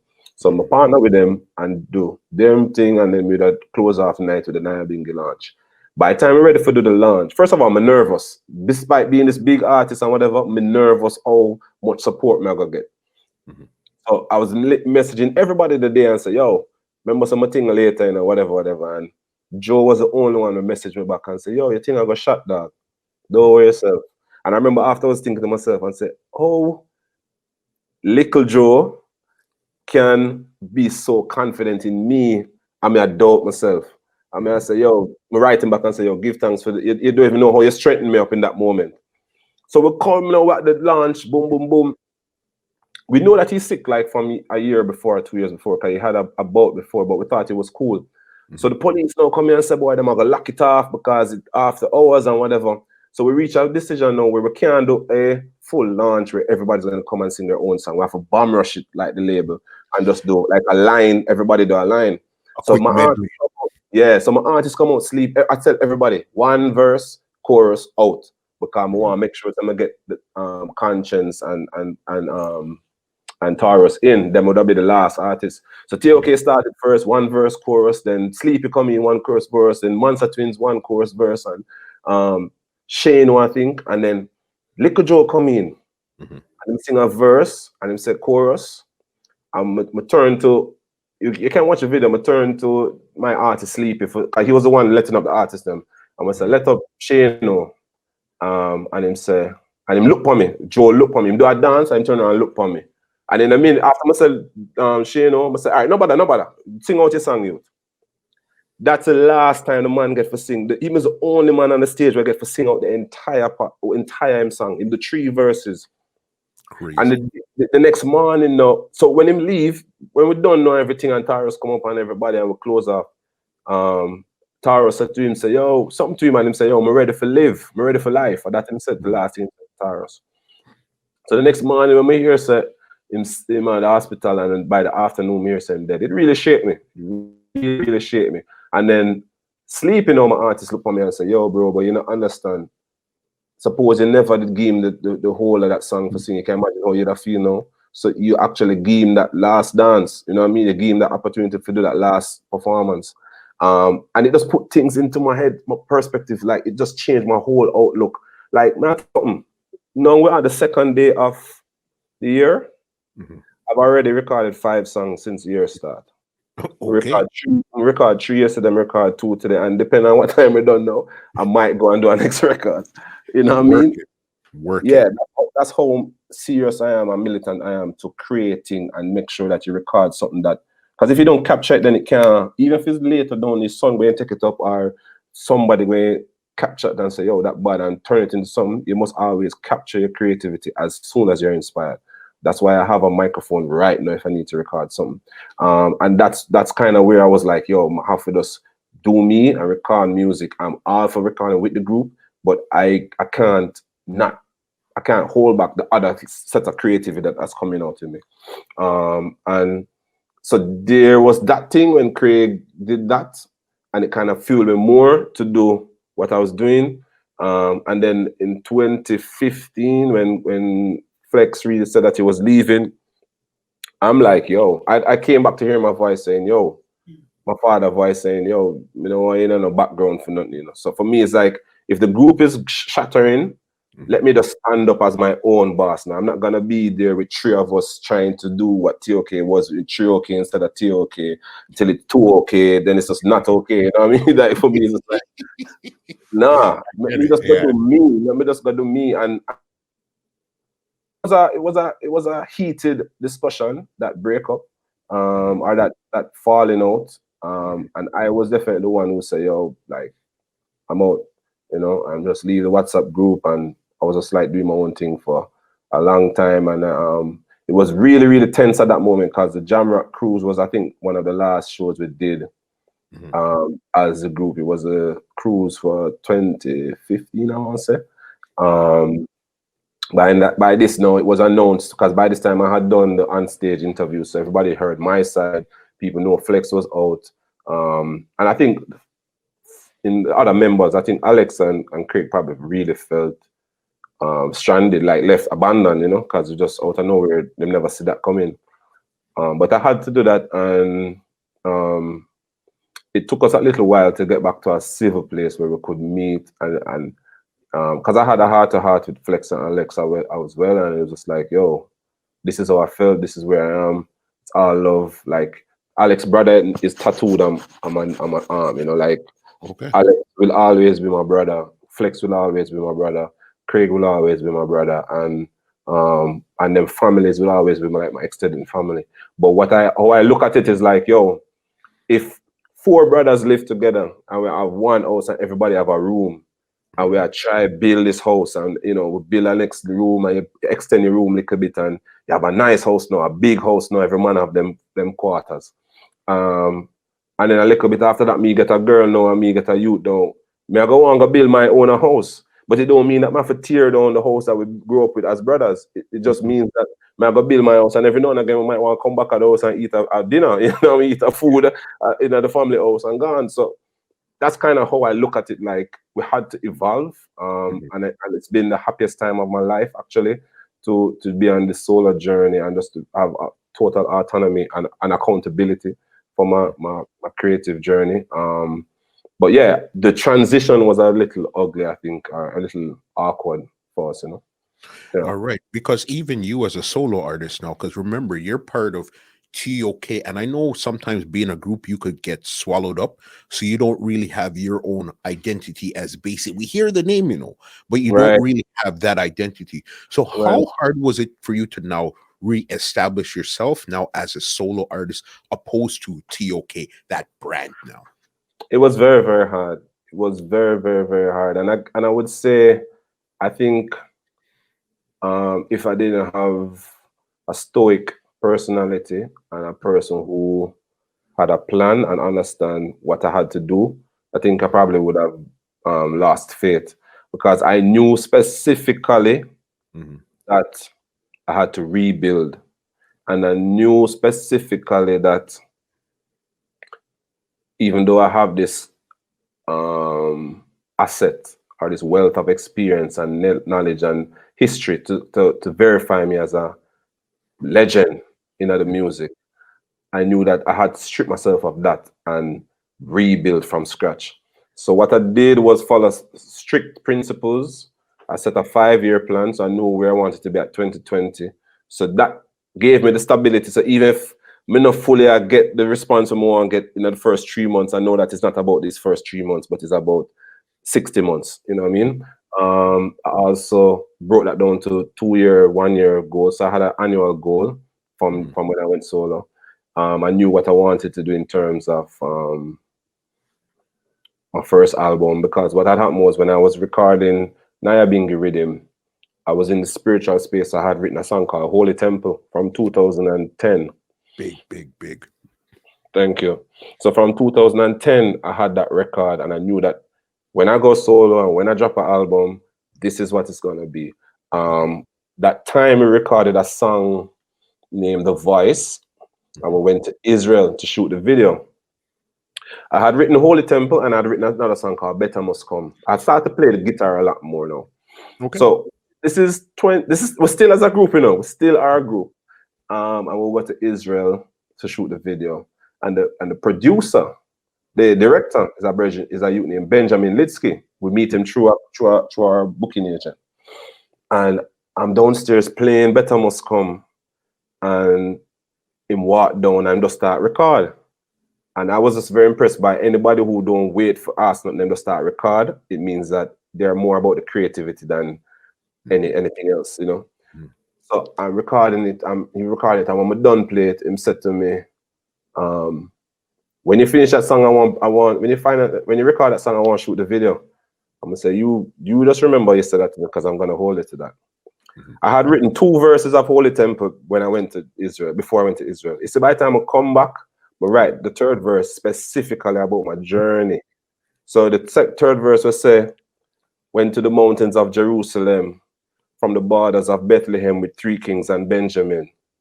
The 3 kings I'm talking about is the other 3 members of T.O.K, And Benjamin is that director that was with us because we were on the mountains of Jerusalem and we were looking across to Bethlehem. I record that 2010, 2011 maybe. Yeah. And I had to sit down with that song. I don't just go and make music, Go solo now. I said, all right, I need for the better must come, record some songs.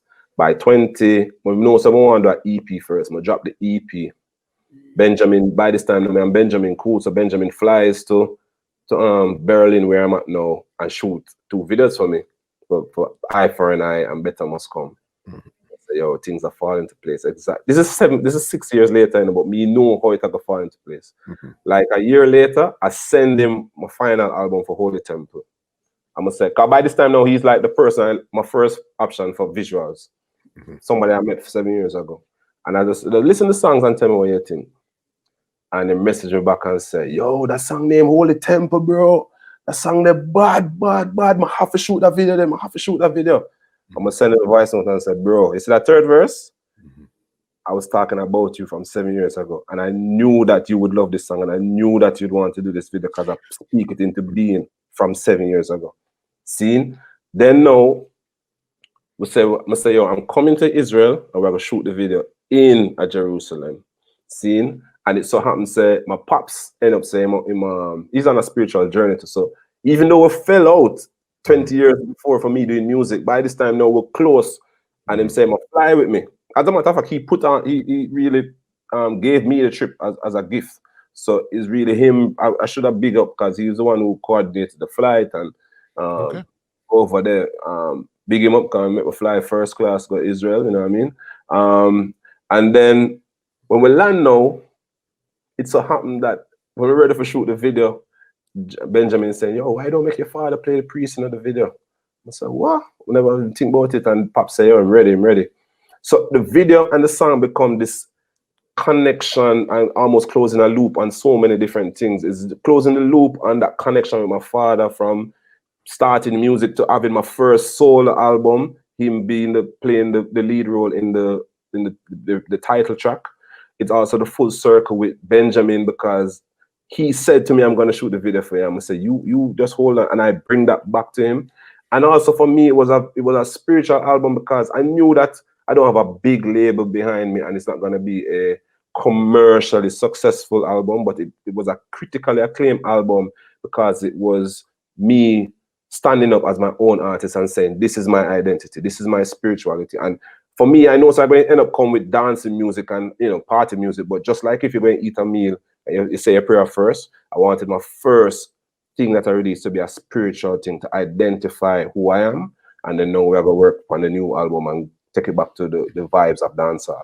So it was a full circle for me to do that album, and it really came from that whole Israel trip, and it's kind of like a full circle to do that. And I think that was also one of the goals in my 5-year goal, and that was really supposed to be at 2020, and I did it in 2018. So I'm really able to say that I closed off everything that I wanted to do in a 5-year plan from 3 years. In 3 years. Yeah, and that's how I built the name. I just kept on touring. I kept on building a network. I always build good relationships. Basically, I approach my career as a good businessman. I set goals. I set reasonable prices. I offer services. I can write. I have this whole other thing named listening news that I can customize content for clients. So I really have redefined my name, and I think now I'm starting to see the fruition of it. Like my Spotify numbers are really good, my following good. When I drop content, it's really, really supported, and DJs playing it without me really asking them. So I feel like now people really getting into BayC and say, all right, this is who BayC is. And of course, when I got King BayC, them say, all right, I like it. No, yeah, take them notes that you're the king in this BayC thing. And, people like that assertiveness. So yeah, it's falling into place how I like it. No, definitely big. And talking about the EP Holy Temple, one of my favorite visuals off of it was Poltergeist, I think it was. Yeah, Poltergeist on the top of the Alps. Yeah. Crazy. Thank you. Yeah, man. How do you even come up with that way of thinking? So for me, I have just 2 things. One, I have to leverage what is about me, and the key thing about me is I'm definitely a global citizen. I see myself as a 100% dancehall artist, but as Mhm. a dancehall ambassador as well. Like I am carrying Jamaica to the world, and so I'm able to travel different places, and anywhere that I travel that is unique that I probably have never seen a dancehall artist record something there or just picturesque and just aesthetically beautiful. I Mhm. want to use that to capture visuals. And so you find that for the Holy Temple album, a lot of the visuals is me on a journey, is me walking through the deserts, is me walking through the snows, because the album is supposed to really be about me searching for something. And I was blessed enough where Benjamin was, he saw the vision and he kept coming everywhere. I asked him to go. So if I say Alps, him say, yo, I'm ready, and him dead, and him bring the drone, and we do this amazing shot on top of the Alps. If I say Lime Key, him fly come to Jamaica, and we shoot it out of Lime Key. And then the album have two sides, right? It have the spirituality and it also have the romance or the love side of Mhm. it, which is a personal thing with me and my partner, my wife. So basically, we wanted to capture that in the whole process as well, where the only other person that you see outside of me is my significant other in some of the love records, you know. And I think it came across well, and I think those visuals will stand the test of time as well. You know? No, definitely. And when I seen that all the visuals were shot by one person, you're saying it's Benjamin, I said, you know what? That's dope because he understands what's in your Right, mind. And it's almost like you guys are looking at each other and you don't have to say anything. He knows what you want, or you even know what he wants from you just to right. get this done. Yeah, and also he's because we work so long, so much together. The comfort level that he has, he can push me beyond. Because sometimes when a director is working with an artist or a star, you know, they don't want to push them too much. But he was like screaming at me because the snow one, me never really in the snow thing. As much as I would travel the world or whatever, me never walk in a them level of snow there Yeah. before. So one time I step, and I swear the snow, I drop in a hole where the snow come up to like here, so. So I kind of shit, you know, I say, yo, me don't want to drop in an avalanche or none of them thing. The how this drop in. So I crawl out of it. And then they might tell me for walk at next place. And I say, bro, me not trust the snow there. And him say, yo, Mhm. like he might get mad for me and say, you pussy, you're a pussy, go, go. And I say, yo, you know, say only you alone can talk to me like that joke. Benjamin, don't run that joke with me. Who you talk to? I say, go. Him have a thing where he say, it's a full power motherfucker. Full Yeah. power motherfucker. All right, bro. So him really, but me have to take off my hats to him because he knew what he wanted, and as I said, he understood how to communicate with me because it's not anybody could talk to me. So and I overlook the disrespect in the moment, the rudeness in the moment to understand that I'm going for something. And I still complied, you know. So yeah, big up Benjamin Litsky, man, in his amazing video director from Israel. No, that was big there. And then I know another song that you recorded with Walshy Fire and two other people. I said I'm gonna Yeah, remember how to pronounce the name of the song, but please tell me the name of the song. the song is called Muévelo. It's Yes. probably no more successful record for 2020. It surpassed 1 million streams on Spotify. So big up for that. Big up to Mhm. all of the fans them. We have stream the thing and keep up and keep the numbers going. Big up.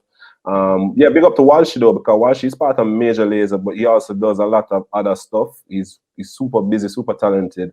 Mhm. And he was somebody who I wanted to work with for a long time, you know. And so one of the disadvantages of being as big or in the game as long as I am is like sometimes we have a thing named first sale. So sometimes you want to work with somebody, but nobody's like making the first move. So I was seeing him like traveling and we're in a plane together, and I'm like, yo, I want to work with a youth, but I hold it out, you know, I hold me forward, you know.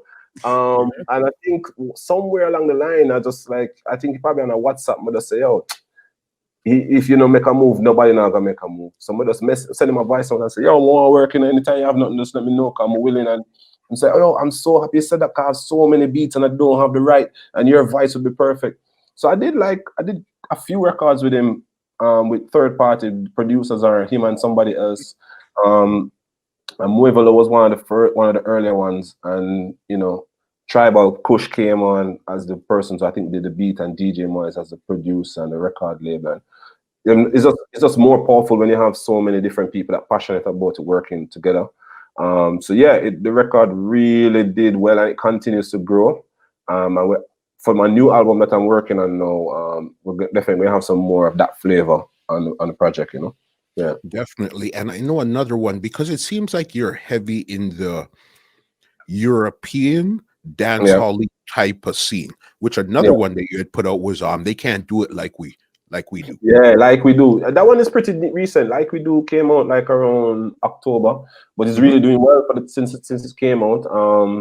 Yeah, because like we do now is a similar vibe, but it's a Belgium family now. That is DJ Septic and James Fire, and it's funny enough because I had done like a dub plate for one of them, Mhm. and the Virgin took the dub plate and build a beat, or him chop up some of the vocals and build a beat around the dub plate vocal. And then him send it to me and say, yo, this is what I'm gonna do. What you think about it? I'm gonna say, yeah, it sounds cool, but if you want, just send the beat and we'll do something. And him send the beat, um, and that's what I did. And the thing with me is that, like, as I said, creativity just coming out. So every time I get a beat, like I have a lot of beats now I'm writing to, and I guarantee you, probably by the week, by 7 days, by January 7th, I probably surpass 20 records for the year. I have a time when I just in a zone and I record a lot, and then I have a time when I just kind of focus on some other stuff that I'm doing. So now I'm definitely in a zone, and and like we do was one of those songs that came out in the zone. Definitely. And I know right now, heading into 2021, it was your big song that you're promoting right now is Loyalty. All right. Yeah, loyalty. Yeah, loyalty is and loyalty is also another full circle record because the producer of it is the same person, Stephen Gray, who did T.O.K's first song ever. That first manager from 1996. It so happened that when I moved to the mountains and started my label, there was another where I live in the mountains. It's just like three house or four Yeah. houses in the middle of nowhere. Like Yeah. it's like coffee heaven, but not a lot of houses there. Mhm. And there was a house that was for sale next door, and then he bought it randomly. So, this Virgin, who is my manager from 20 years ago, now end up just being my neighbor. And we've always kept it close. So him saying I'm going back into production, Mhm. and he sent the beat and knocked it out. I think I recorded that song from last year, but we took our time and mixed it and harmony it up and pretty it up and whatever. And I'm really happy with the final release now. So it's out now. Everybody can check it out. Loyalty, and of course I have my daughter and my son, my two younger kids, on singing harmonies on it. My 3-year-old daughter, my 7-year-old son.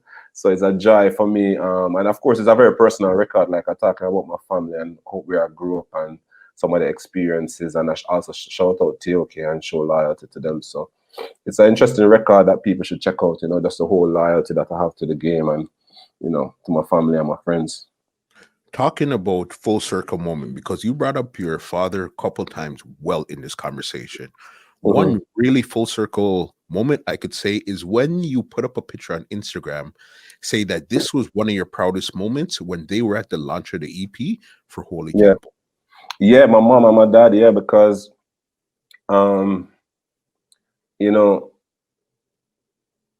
when you reach, it's like for me, there's sometimes a deeper joy than just doing something. It's really what it means, the significance of it. And Holy Temple is significant to me because it is my first solo album. And I just want to share this story. You see, when the group split up, instantly I was getting calls to come on tour. And my first Europe tour, Mhm. my first show was in a club in Wuppertal, Germany. And all the years of T.O.K, I was never nervous before a show. Never. I've never had this thing called stage fright. For me, it's kind of like, yo, for me, it don't matter if the crowd like it. For me, bad. For me, bad. Me, bad. If you like it too, that's great. But I'm performing just because I love music. You know, it's good if you like it too, but I really perform because I love music. Mhm. Um, but this show, I was nervous for the first time in my life, and because I just didn't know what the crowd was expecting. I didn't know how the crowd would react to my new material. Like, I just didn't know. It was just a new space for me. And let me tell you something, bro. You see, I'm gonna take the microphone after the intro. I'm gonna take the microphone when I say, yo, yo, yo. And the whole club hear my dirty, stinking voice, and the whole place turn upside down. Mhm. But just hear God look for me and say, youth, you see your voice, I hear your voice. you don't ever doubt your voice. Come give you your voice for you.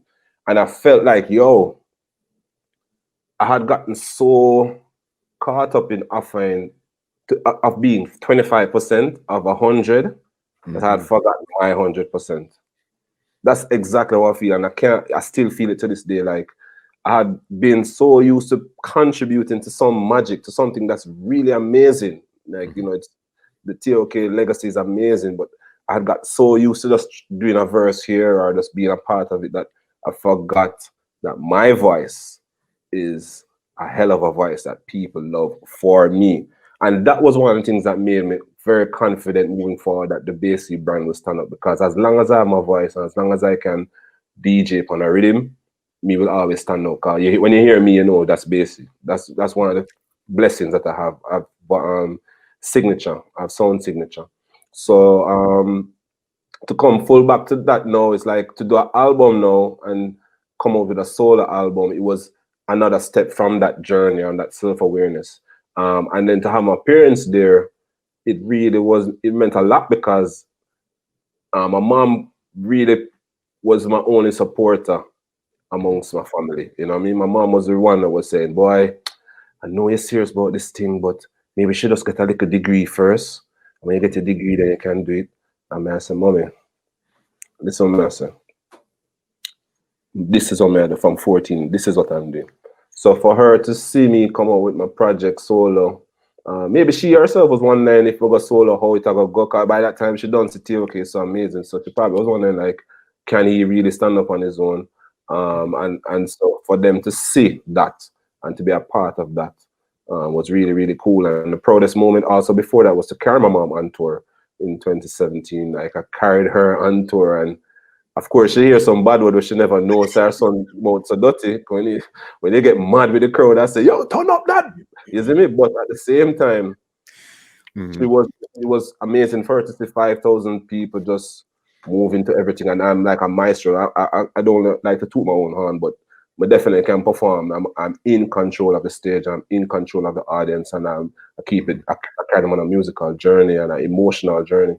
So to carry my mom there, to have my father in Israel, and also to have my son, my younger son Amani. When I did that tour with my mom and my wife, I brought him out on the stage for the first time, and that was really, really special to hear 5,000 people saying hello Amani. It was crazy. So it's been a great journey for me. I really honest. Makes a lot of sense there. Somebody like you that's been in the business as long as you have, how important is it to have a hit in Jamaica opposed to having a hit in other places? It's important to have a hit in Jamaica because that's where you get the credibility and you get that virality or the spread of it across the diaspora and so forth. So there are two sides to it. You can have a record like I like to move it, move it. I like to move it, move it. Where, I mean, just the placement in Madagascar, kids around the world for a very long time will know that song. I don't think that song was a big song in Jamaica when I was a teenager when it came out. We knew it and loved it, but it wasn't playing in the dance. It was like a dance record. You know what I mean? So that's a good example of something that is not hitting in Jamaica, but can financially be very rewarding. Also, just have that stamp around the world that is beyond your core market. But at the same time, having a record in the dancehall in the Jamaica scene gives you a credibility that no matter how big a record is around the world, if you don't get that stamp of approval, it's not the same, because instantly once you get a hit in Jamaica, first of all, the Caribbean is really like a ripple. So once you get a hit in Jamaica, guaranteed down the islands, you're going to get called for shows, you're going to hear your song on the radio, people going to call you for drops. So it's spillover. Also the diaspora. So once you have a big hit in Jamaica, the guaranteed New York, Toronto, London, and some other places now, like, some other Edmonton and Birmingham and, all about the tri-state area, your record will take off. And that normally leads to ability to crossover. It's very rare that you see a record dancehall or crossover that don't start from the Jamaican market. But also, I guess it just give you that stamp of approval when your auntie can call from New York and say, "Yo, we can't stop hearing the song on every taxi we pass." Or you know what I mean? You're not gonna get that if you have a song big in Berlin, but not big in Jamaica. So you have to weigh your pros and cons. But for me, I think, to be very honest with you, I think I've achieved. I have nothing to prove to get another big dancehall hit. I think I will get more, but I'm not putting the pressure on myself to do it because dancehall knows that what we have done, the history is already there. We have already done so much. Sometimes dancehall looking for you to carry the flag further. You know, them see Sean, them see Shaggy, them see some people out there. When them see Bounty and Beanie right now, they're probably saying, yo, you don't need to prove nothing else to win in Jamaica. Just go and take on the world because me see you do versus and me see Rihanna and Erica, but everybody are showing love. So just go take on the world. So yeah, you have to understand where you are in your career, and you have to understand what is your priority, and not be led by the forces that will say you need to have a hit here, because you have to decide what is right for you. Charlie Blacks is a good example. Charlie Blacks have some big record in the Latin American market that maybe some people in Jamaica don't know. Him definitely having space in Jamaica too, but he understands that, yo, we need to make sure we keep giving that market content. That pays the bills and that keeps me. That's why I'm get a song with Justin Bieber, you know what I mean? That's why I'm get whatever remix or whatever, you know what I mean? So yeah, you have to balance it out. You have to know what you're doing. Makes sense. Got two last questions before I get you out of here. This one here goes back to Bomb Rush Records. Yeah. There was only, from my memory, it could be wrong, I only remember you producing one song with Vybz Kartel. That's with him and Da Vinci, Middle Day. Yeah, All right. we are kill them, right? Yeah, yeah. Man. How did that even come around? Well, from before, from when Kartel entered the game, I did always show him some rating because just from the Portmore affiliation, where we in the Cactus days when we were going to Cactus, Iwayne was out there building him, you know, trying to get him name out there. A lot of Portmore artists, Kartel them was out there too. And it was always this pride that we have to say we are Portmore, because there used to be this thing called Border Clash back in the day, where Kingston artists clash with Portmore artists. So we always had this pride. So for me, I was kind of like a person with boss out there, and just every time I see him, I just was amazed by him content. So I was always bigging him up and say, yo, Portmore and Ray. Then we did a freestyle together. You may see this video that it's very popular. It always got viral every now and again. But way back in the day, him, myself, and a few others have this video of us freestyling. And I think in that time you can see the joy that we had, a lot of respect for each other. Kind of beat off the wall with me a DJ, and you know what I mean, and him a kill lyrics and Mr. Pepper and everybody, you know. So there was that respect. And then of course we kept on crossing paths for different reasons. A lot of overseas actually, because he was on a lot of those crossover Hot 97 shows and so forth. But when the war started with him and Vada now, everybody was taking a side. And we never really taken a side in any war. So we did cool with both sides, like cool with Alliance, because we're on Killer Cool.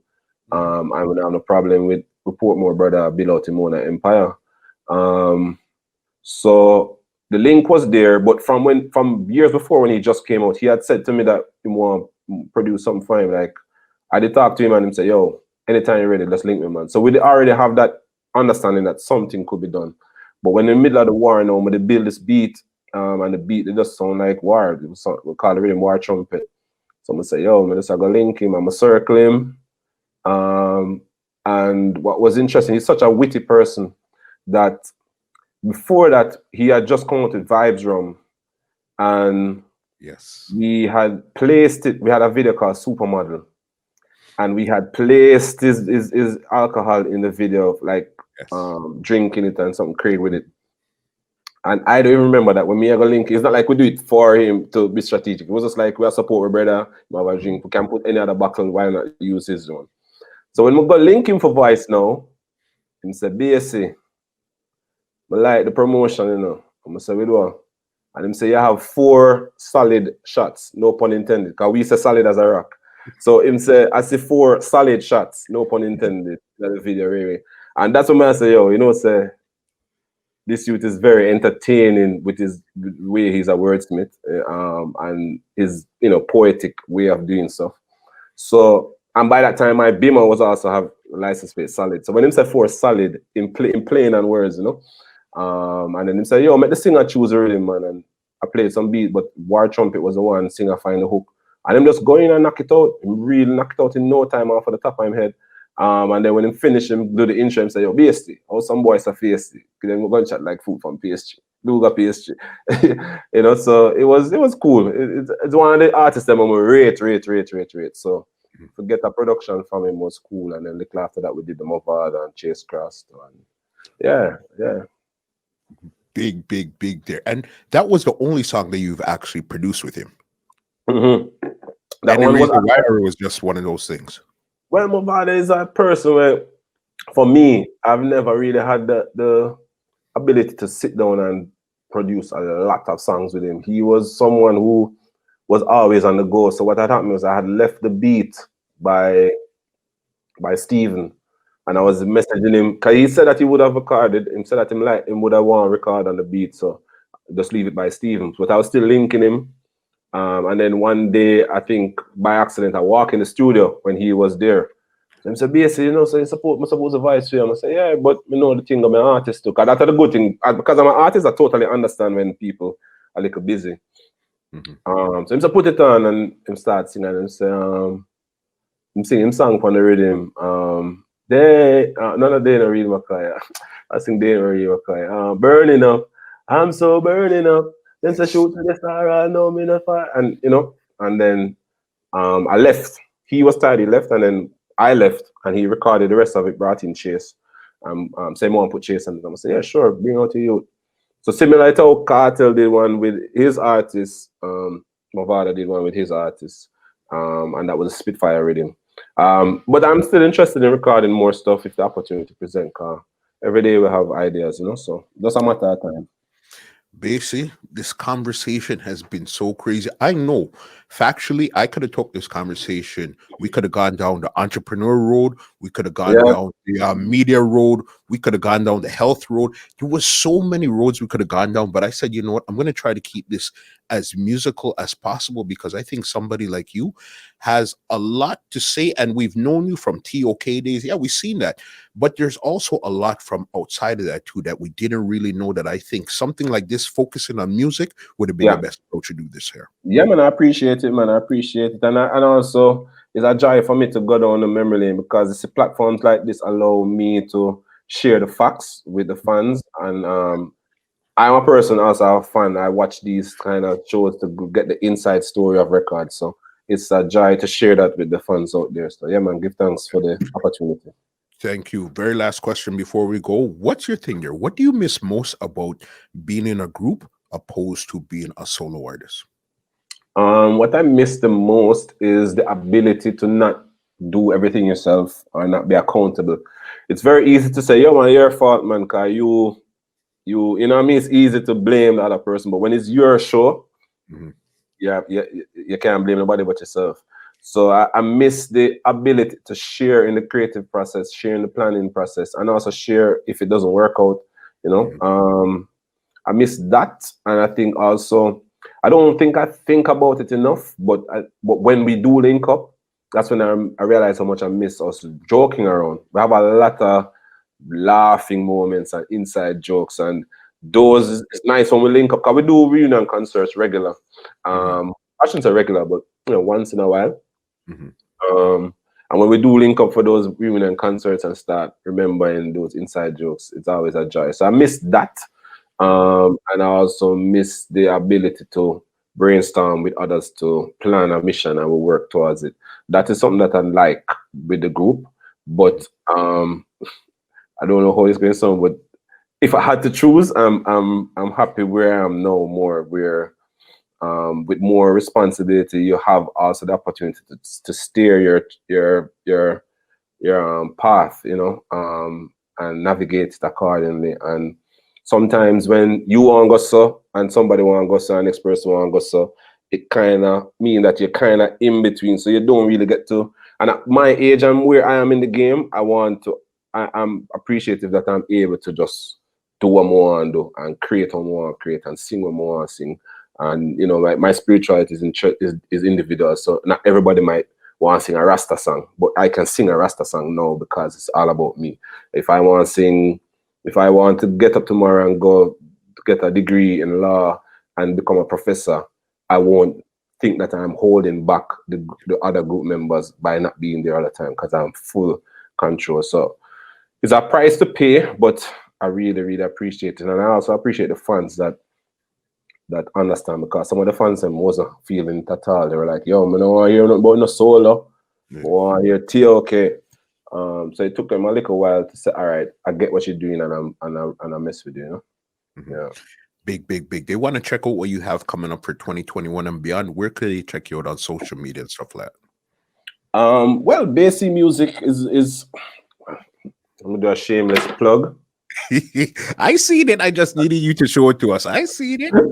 Yeah, BayC Music is the place to find me on Instagram and Facebook, and also the website baycmusic.com. We have merch there. You can get your BayC masks. You can get your Straight Outta Portmore t-shirts. You can get your albums and so forth. And yo, trust me, some great music coming for 2021. I'm already excited. So I kind of was like, do I do this interview now and miss the opportunity to say I have something new, or do I hope that I will be re-invited again when the album is out to come back and present it? Because I have a nice body of work that I'm working on for 2021.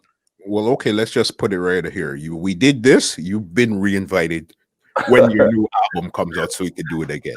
I appreciate that. Definitely. Get us out of here with an old school BayC medley.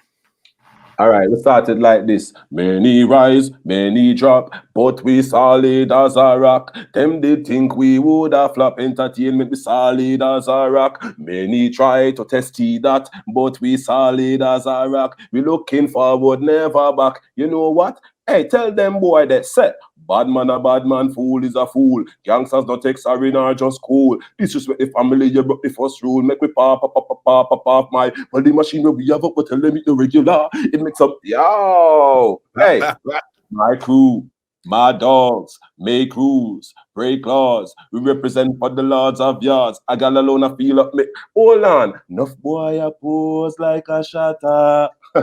And nothing hide when the eagle them fly. Whoa, whoa, whoa, never yet hear shatala.